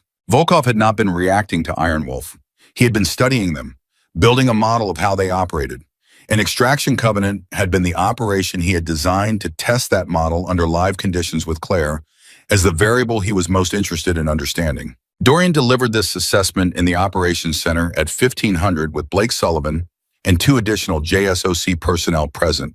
He was precise and unemotional about it, the way a person is when they are delivering information they have processed past the point of reaction. When he finished, Sullivan said, "He used our own mission to study our team. Specifically your sniper capability," Dorian said. "The Overwatch doctrine, the contingency responses, the decision-making under capture conditions." Hargrove's reporting over the past 3 months included detailed analysis of Iron Wolf's sniper integration protocols. Volkov was building a model for how to defeat that capability in future operations. Claire said, "He let me escape." The room went quiet in a specific way. Dorian looked at her. "Explain." "Sullivan told me last night that Volkov's corridor coverage failed. That's why the recovery window opened. But Volkov doesn't fail at things he plans for." She kept her voice level. "He positioned his people on the North Ridge 3 days in advance. He designed the APC as a mechanism to draw me out. He planned the capture specifically. And then his corridor coverage failed." She paused. "A man who plans at that level doesn't fail at corridor coverage. He withdrew it." Dorian was very still. "He let me escape," she said again, "because the escape was the last data point he needed. He wanted to know if I could get out. He wanted to know if I would hold under interrogation and then use what I had to escape rather than wait to be rescued. He was running an assessment. The entire operation from the ambush to the capture to the corridor was a live assessment of Iron Wolf's most capable asset in conditions he controlled." Blake said, "If that's true, he has everything he needs to plan a second operation specifically designed around your capabilities and limitations." "Yes. Which means," Sullivan said slowly, "the next time Iron Wolf goes into the field with you on Overwatch, Volkov will have a model for exactly what you'll do and exactly how to counter it. Unless we change the model, Claire said. Dorian looked at her for a long moment. Then he looked at Blake. Something passed between them in the silence, the kind of communication that happens between people who have worked together long enough that the language is mostly subtext. Blake said, "What are you proposing?" She had been thinking about it since she had connected the timeline in her bunk at 0600. She had been building it the way she built firing solutions, working backward from the target through the variables to the position that made the shot possible. Volkov has a model of how I operate. He believes that model is accurate because he gathered it under controlled conditions. He believes I don't know he has it. She paused. We let him keep believing that. And then we operate in a way that uses his model against him. Sullivan made a sound that was not quite a word. It was the sound of a man recognizing an idea he wishes he had thought of first. Dorian said, "That is a counterintelligence operation. That is not a sniper operation." "It's both," Claire said. "The trigger is still a rifle. The setup is counterintelligence." The room was quiet for 30 seconds. 30 seconds in a room full of people who think fast is a very long time. Blake said, "Dorian." Dorian looked at the table. He looked at the wall. He made the expression of a man performing a calculation that involves many variables he is not going to share in the current company. Then he said, "The operation would require JSOC authorization at a level above my current approval authority. It would require Iron Wolf to be rebuilt around a specific operational deception. And it would require," he looked at Claire, "the primary asset to operate with the understanding that Volkov will be expecting everything she does." "I know," she said. "He will plan for you specifically. Everything he observed about your capabilities and your decision-making will be built into his countermeasures." "I know that too. And you still want to do this?" She said, "He walked onto a ridge in the dark 3 days before my mission and stood in the exact spot I was going to stand. He built a trap around my training, my doctrine, and my instincts. He used a man inside our command structure to do it, and then he used me to do the rest." She kept her voice entirely level. "I want to finish the conversation." Dorian looked at her for a long moment. Then he closed his folder. "I'll make the call." What followed was not fast. It was weeks. The kind of weeks that feel like compression, like time behaving differently under pressure, where the days are long and full, and the larger shape of things moves slowly regardless of how fast any individual moment passes. Iron Wolf stood down from active operations, as Blake had said. They ran training evolutions. They rebuilt trust in the integrity of their communications. They conducted the audit of Preller's 11 compromised mission packages, a process that produced results that were sometimes simply administrative and sometimes stopped people mid-sentence and required a moment before anyone spoke again. Hargrove was arrested quietly and without announcement. Dorian handled it personally, which she found later was not his standard practice. She did not ask him why he had made that choice, and he did not offer to explain it. Claire ran the sniper integration training with Iron Wolf for 6 weeks. It was not what she had expected it to be. She had expected resistance, the residual friction of operators who still had not fully updated their assessment of her. What she found was something more interesting. The team that came to training evolutions was not the team she had met at the initial brief.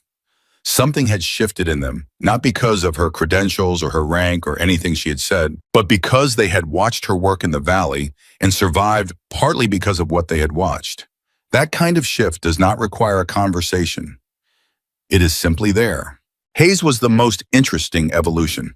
He came to the first training session with the body language of someone who had decided to be a serious student, regardless of any previous position, which was itself a form of respect she recognized and appreciated. By the third session, he was the most engaged operator in the group, asking questions that were specific and genuinely curious. Not questions designed to test her, but questions designed to understand the things she was teaching. He wanted to know how she thought, how she built the firing solution in real time when conditions were changing, how she held the thread of the mission picture while managing the immediate demands of the shot. She taught him. She taught all of them. She taught them the things her father had taught her, translated into the language of team operations and combat conditions. And she taught them the things she had learned in the valley that no training manual had ever put into language that matched the reality.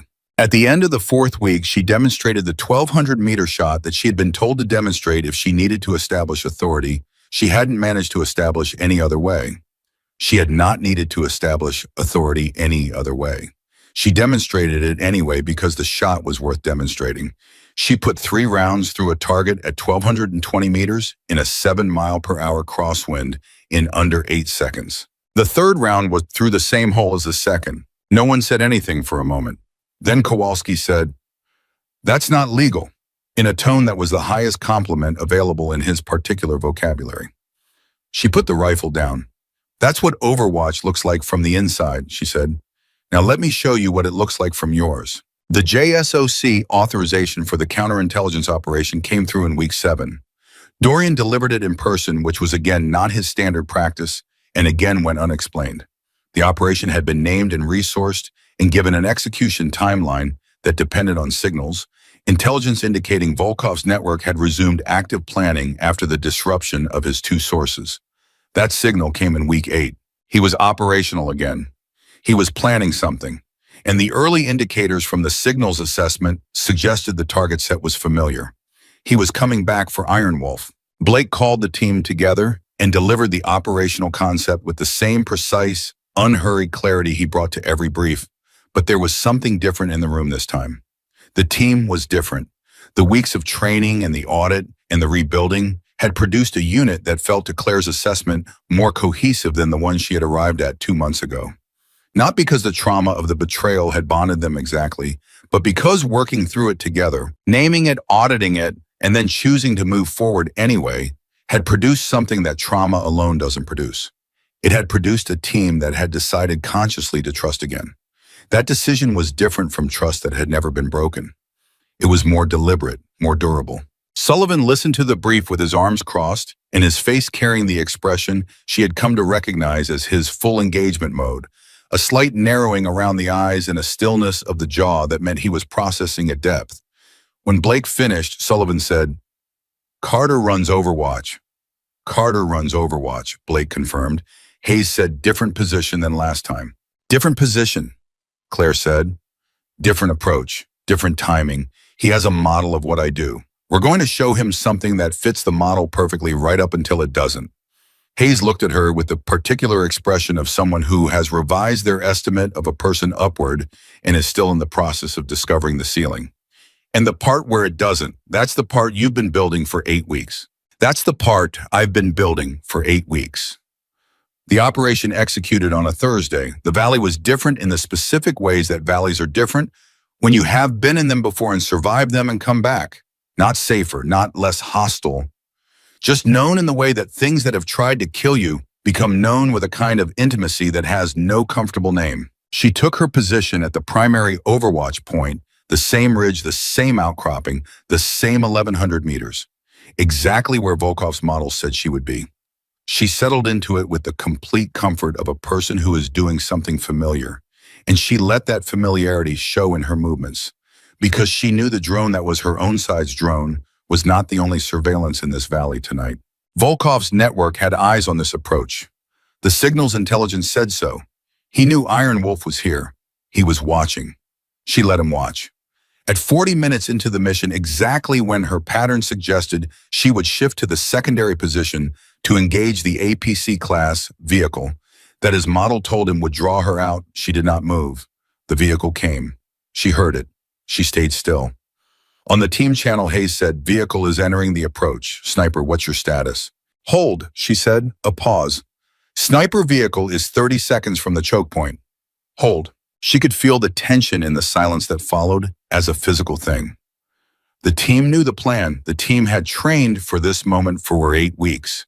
But knowing the plan and holding still when the vehicle was moving toward your teammates was a different kind of test, the kind that training prepares you for but cannot fully replicate. She trusted them to hold. She had spent 8 weeks building the thing that made trusting them possible. The vehicle stopped on its own.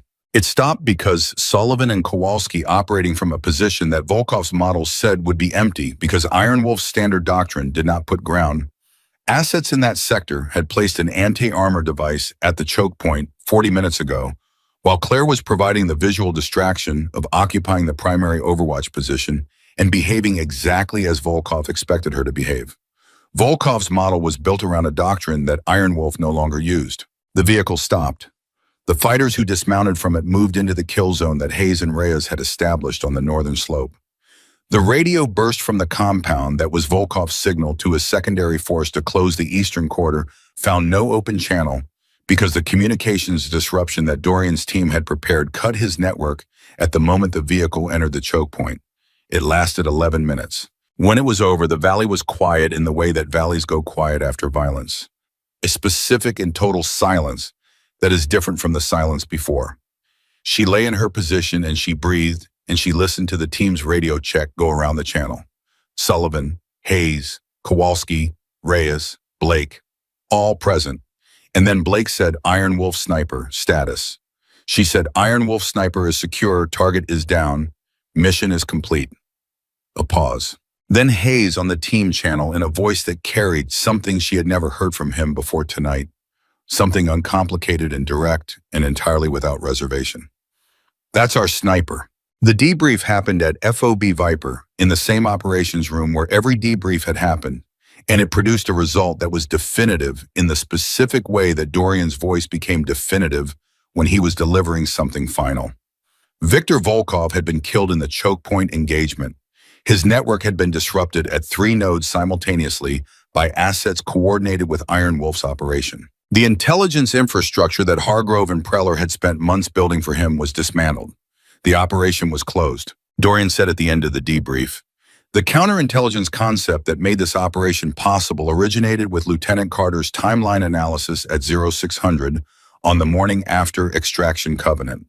He said it in the same tone he used for everything flat and precise, and then he closed his folder. It is in the record. Blake looked at her across the table. He said nothing. He didn't need to. 3 months later, in a ceremony that was quiet by design and attended only by Iron Wolf and the specific personnel who had been part of Extraction Covenant in its aftermath, Claire was awarded the Silver Star. The citation used language that was careful and precise and true, and it named what she had done without embellishment, which was the form of recognition she would have chosen herself if anyone had asked her. No one made a speech. Blake pinned the medal with the economic precision of a man who understood that the weight of a moment did not require amplification. Sullivan stood to her left.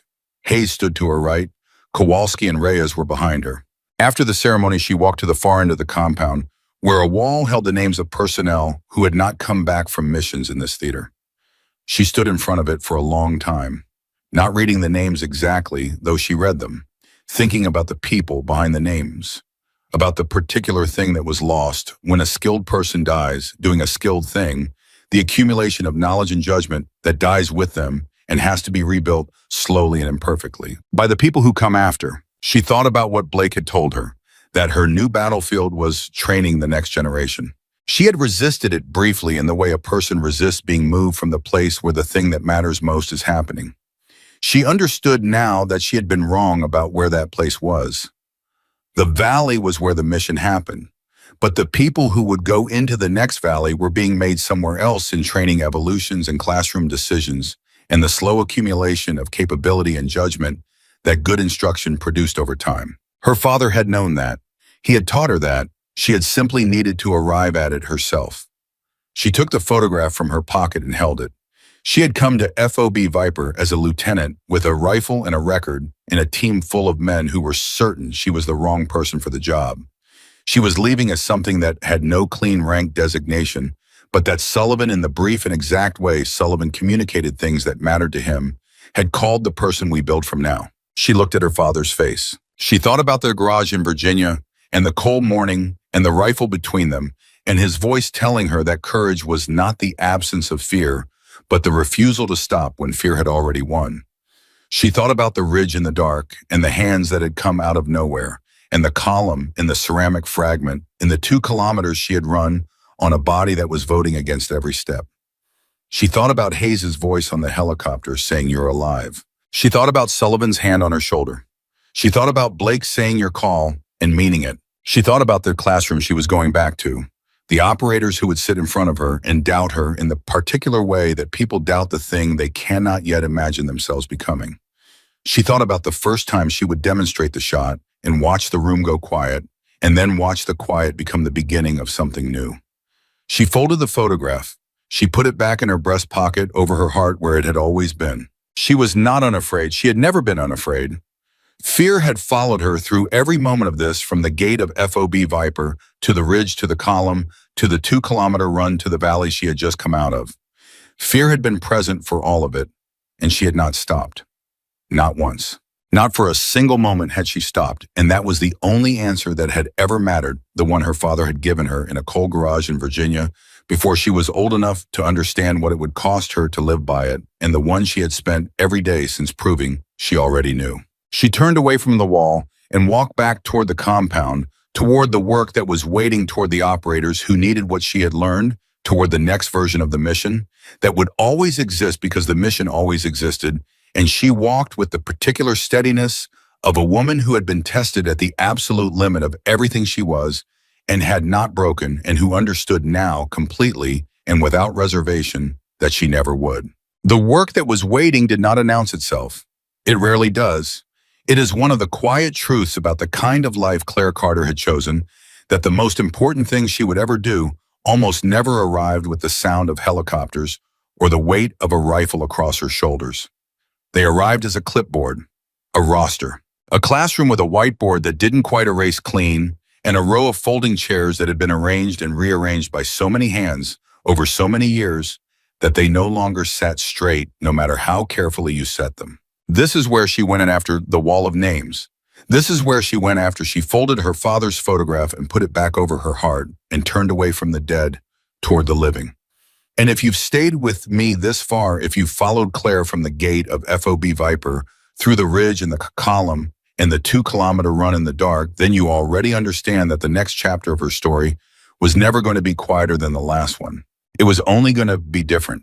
The schoolhouse sat on a base in the high desert of the American Southwest, a sprawl of low buildings and longer ranges, where the wind came off the mesa with the same indifferent honesty it had come off the mountains in the Al Rahim Valley.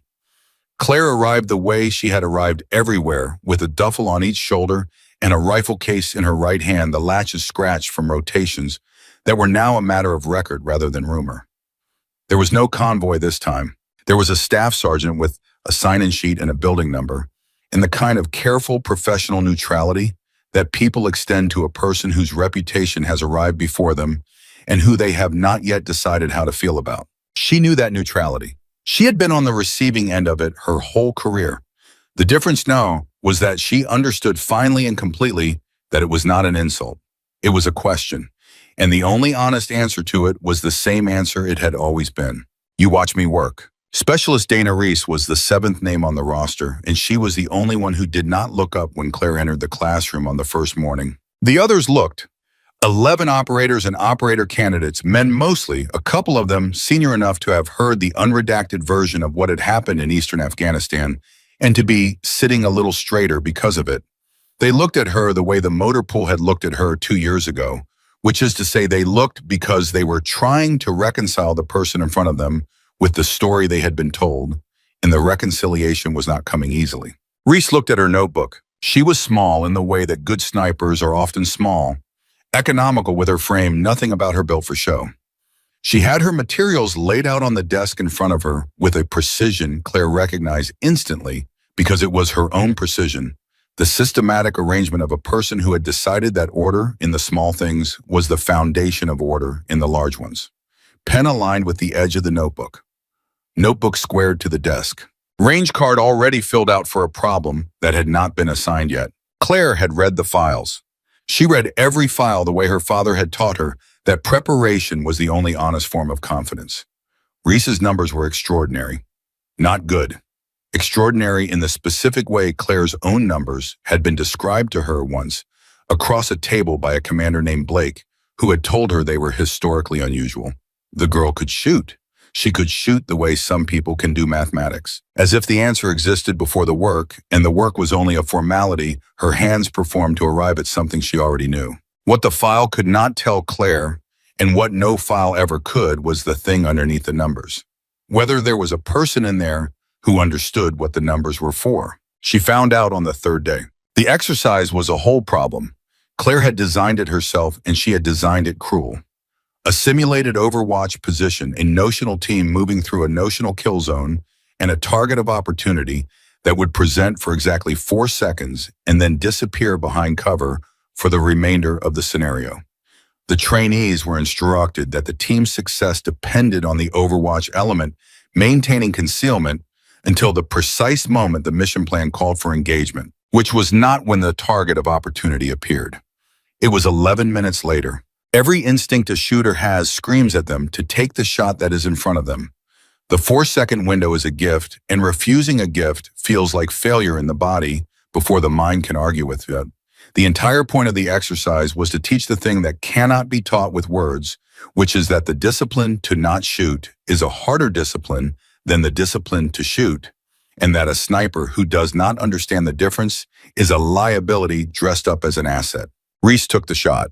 She took it cleanly, beautifully, a perfect simulated round through a target that any board of instructors would have applauded in isolation. And in taking it, she revealed her position 11 minutes early to a notional enemy who, in the scenario's logic, immediately repositioned a notional force to collapse on the notional team, and the after-action computation came back with the kind of result that in the field would have ended with a wall and some names on it. Reese did not flinch when the result came up on the screen. The target was exposed, she said. It was a high-value target. The probability of a second opportunity was low. I made the engagement decision based on the available information. You did, Claire said. It was a good shot. It was a perfect shot. Claire let that sit for a moment. The other trainees were watching now, all of them, because they could feel that something was happening that was larger than a single exercise. It was the best shot anyone has fired in this evolution in the 18 months I have records for. And it got the entire team killed. Reese's jaw moved once. It was a small thing. Claire saw it because she had spent a career reading faces as tactical information, and because she had seen that exact movement before in a mirror in the years when she had been a girl who believed that if she was only good enough, only precise enough, only correct enough, the rest of it would take care of itself. With respect, Reese said, the scenario penalizes accuracy. No, Claire said. The scenario penalizes a person who thinks the shot is the job. She set down the controller. The shot is not the job specialist. The shot is the last 4 pounds of pressure on the easiest part of the whole thing. The job is everything that happens in the 11 minutes you decided you were too good to wait through. She did not break Reese in front of the others. That is not how you build anything, and Claire had learned slowly and against her own nature that building was the entire point now. She found her that evening at the long-range bay where Reese had gone after hours the way Claire herself used to go, after hours to put rounds downrange in the dark, because the body's discomfort with the dark was a variable that had to be defeated through repetition like every other variable. Reese was prone behind her weapon alone, the range lights off, working a problem in conditions that punished her for working it. Claire lowered herself onto the firing line a few feet away and said nothing for a while. She let the girl shoot. She watched the discipline of it, the patience in the breathing, the way the small body went still in the way that only certain people's bodies will ever go still. And she thought, not for the first time, that the saddest thing in her line of work was watching real talent stand right at the edge of the thing that would make it matter and refuse to take the last step, because the last step required admitting you were not the most important element in the equation. My father taught me to shoot, Claire said into the dark. Reese did not stop working her problem, but Claire could tell she was listening because the rhythm of her breathing changed by a fraction. He wasn't a soldier. People always assume he was. He was a marksman, a precise man. He believed attention to detail wasn't a personality trait, it was a moral position. She watched the dark range. He told me once that a person who is careless with a rifle is careless with a life, and that carelessness with a life is the one sin you can't walk back. A pause on the firing line. Then Reese said without turning her head, he sounds like he'd have hated my whole problem result. No, Claire said. He'd have understood your whole problem result completely. He'd have seen exactly what you were. He saw exactly what I was, and what I was specialist was a person who thought being the best shot in the room was the same thing as being trustworthy. It is not. It is not even close. She let the wind move across the bay for a moment. Trust is the 11 minutes. Trust is the team moving toward the kill zone, believing you will not fire until the plan says fire. And you holding still while every nerve in your body votes against it because the people down there are betting their lives that your discipline is bigger than your talent. The shot is what you do. The hold is who you are. Reese was quiet for a long time. Then she said in a voice that had lost some of the armor it had been carrying, "How do you hold when everything is telling you to move?" And Claire understood that the question underneath the question was the only question that had ever mattered, the one her father had answered for her in a cold garage in Virginia before she was old enough to know what it would cost her to live by it. "You find the thing that's worth more to you than the shot," she said, "and you hold on to that instead." The call came in week 5. It came the way these things always came, through channels that did not explain themselves, a sudden tightening of the schedule, in a closed-door briefing, in the particular quality of silence that descends on a building when the people in it understand that the abstract has just become real. Claire had thought she was finished with the real. She had made her peace with the classroom and the range and the slow, unglamorous work of building people, and she had meant that peace, had felt it as true when she stood at the wall of names and turned toward the living. But the network Volkov had built did not die with Volkov. It had been dismantled. 3 nodes simultaneously in the operation that had ended him in the choke point. The intelligence infrastructure that 2 traders had spent months constructing had been pulled apart and laid out and accounted for. But a network is not a man, and the dismantling of a structure is not the same as the removal of every person who knew how to rebuild it.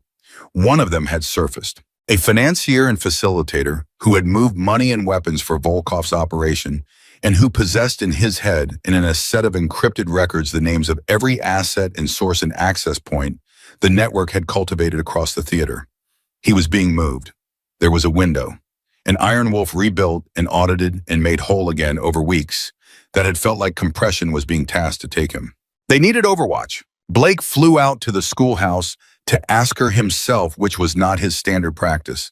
And Claire understood the moment she saw his stillness in the doorway of her classroom that he had not come to put her back on a rifle. "I'm not asking you to take the position," Blake said when the room had cleared. "We have the position covered." "Who?" Claire said. "That's why I came." He sat across from her in a folding chair that did not sit straight. "JSOC wants the schoolhouse's top candidate integrated into the element for this. It's a controlled environment relatively. Single high-value target, narrow window, strong intelligence picture. It's the kind of operation you put a new shooter on when you want to find out what they are before you find out the hard way." He paused. "The candidate the schoolhouse is putting forward is Reese." Claire said nothing for a moment. "You can pull her," Blake said. "Your call. I won't override it. You've spent 5 weeks with her. If you tell me she's not ready, that's the end of the conversation." And there it was, the same 3 words he had given her on a different ridge, in a different country, when the weight of an entire mission had been sitting on a single decision. Your call. He had meant them then. He meant them now. And Claire understood that he had not flown across a continent to ask her permission.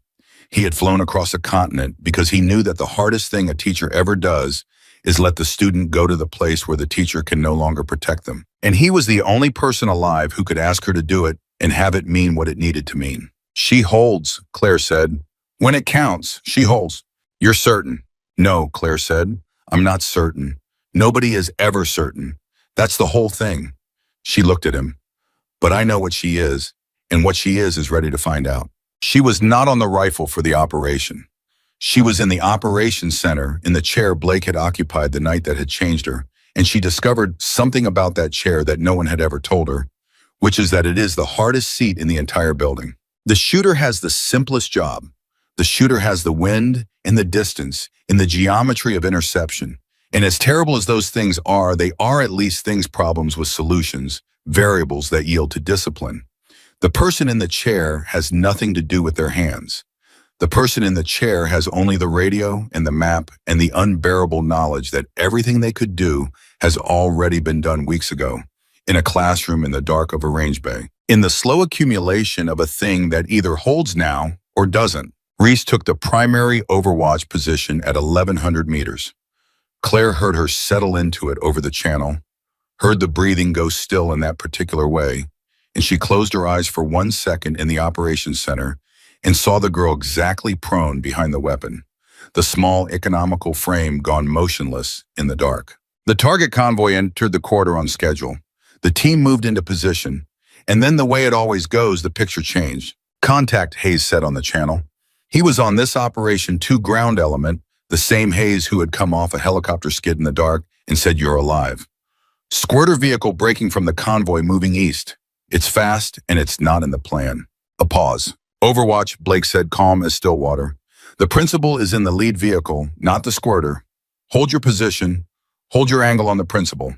And Claire understood in the operations center, with her hands useless in her lap, exactly what was happening 1,100 meters away in the dark. Because the squirter vehicle was a target of opportunity.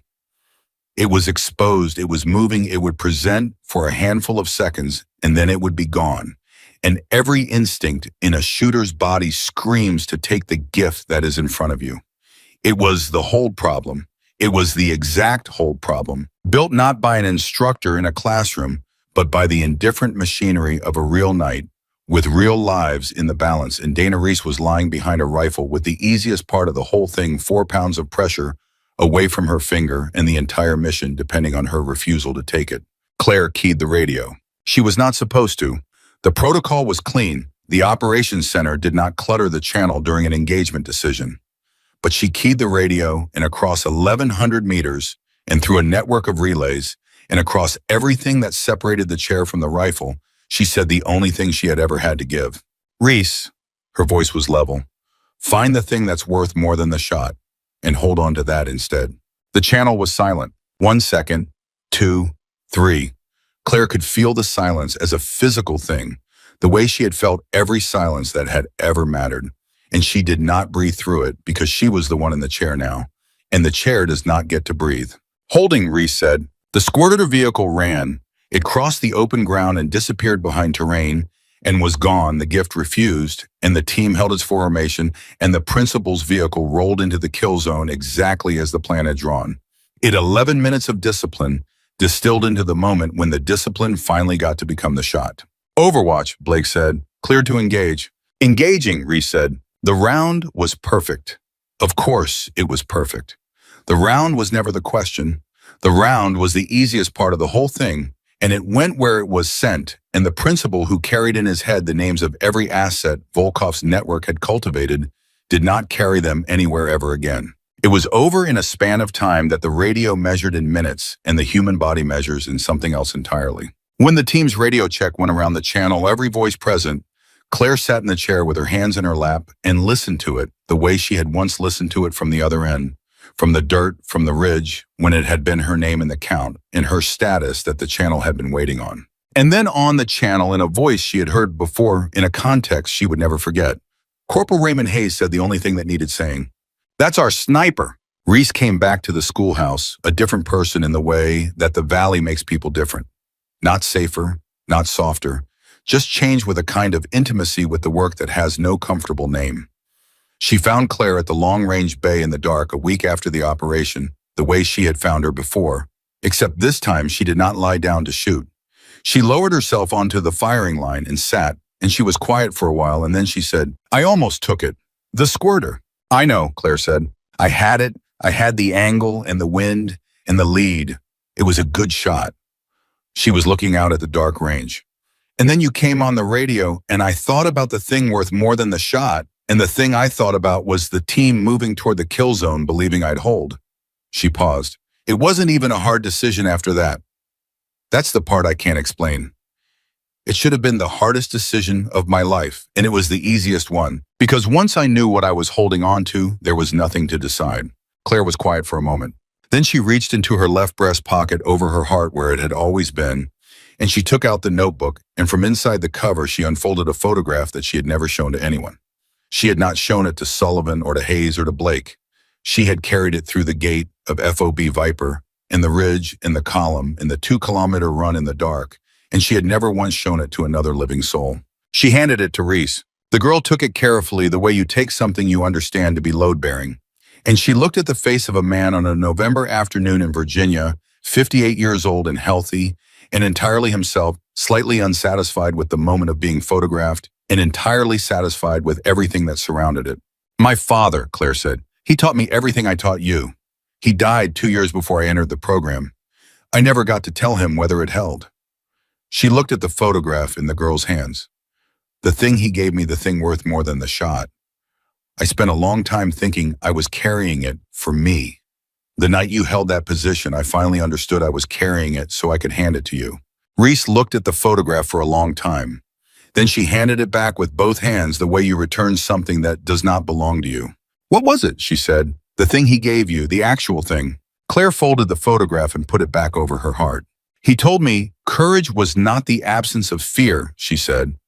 He told me it was the refusal to stop when fear had already won. She stood and she looked out at the dark range where a new generation was learning to defeat the body's discomfort with the dark one round at a time, the way she had, the way her father had taught her to. I was afraid the whole time, specialist, the gate, the ridge, the column, the run, the valley, all of it. Fear was present for every second of it. People think the brave ones aren't afraid. They're the most afraid.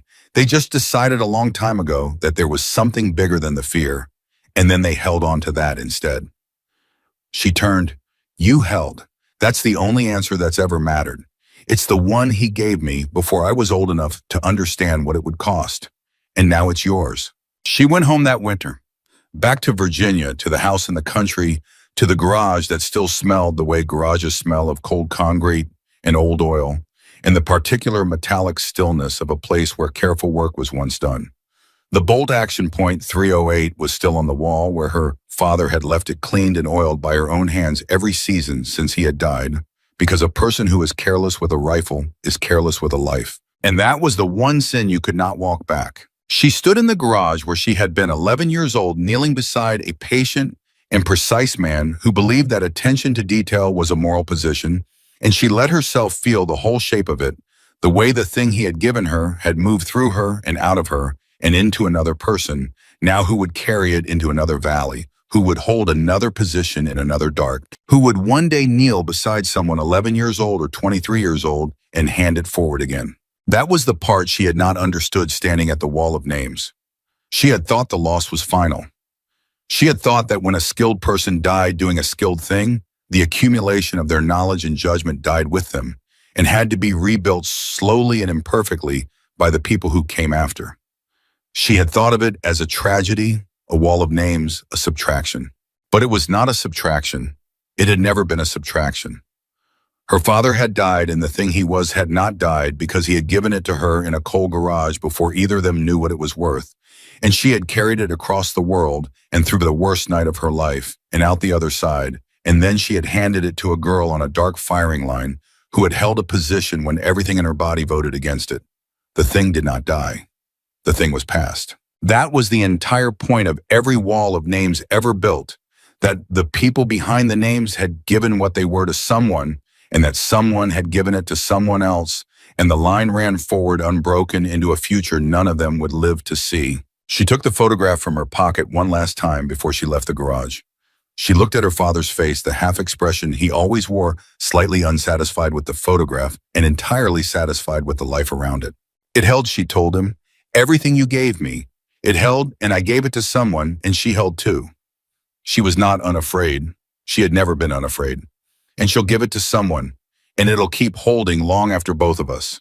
That was the part I didn't understand. You didn't teach me to shoot. She smiled the way you smile at the dead, which is a smile with no audience and no performance in it, only truth. You taught me how to make sure the part of you worth keeping never has to stop. She folded the photograph. She put it back over her heart, where it had always been, where it would always be.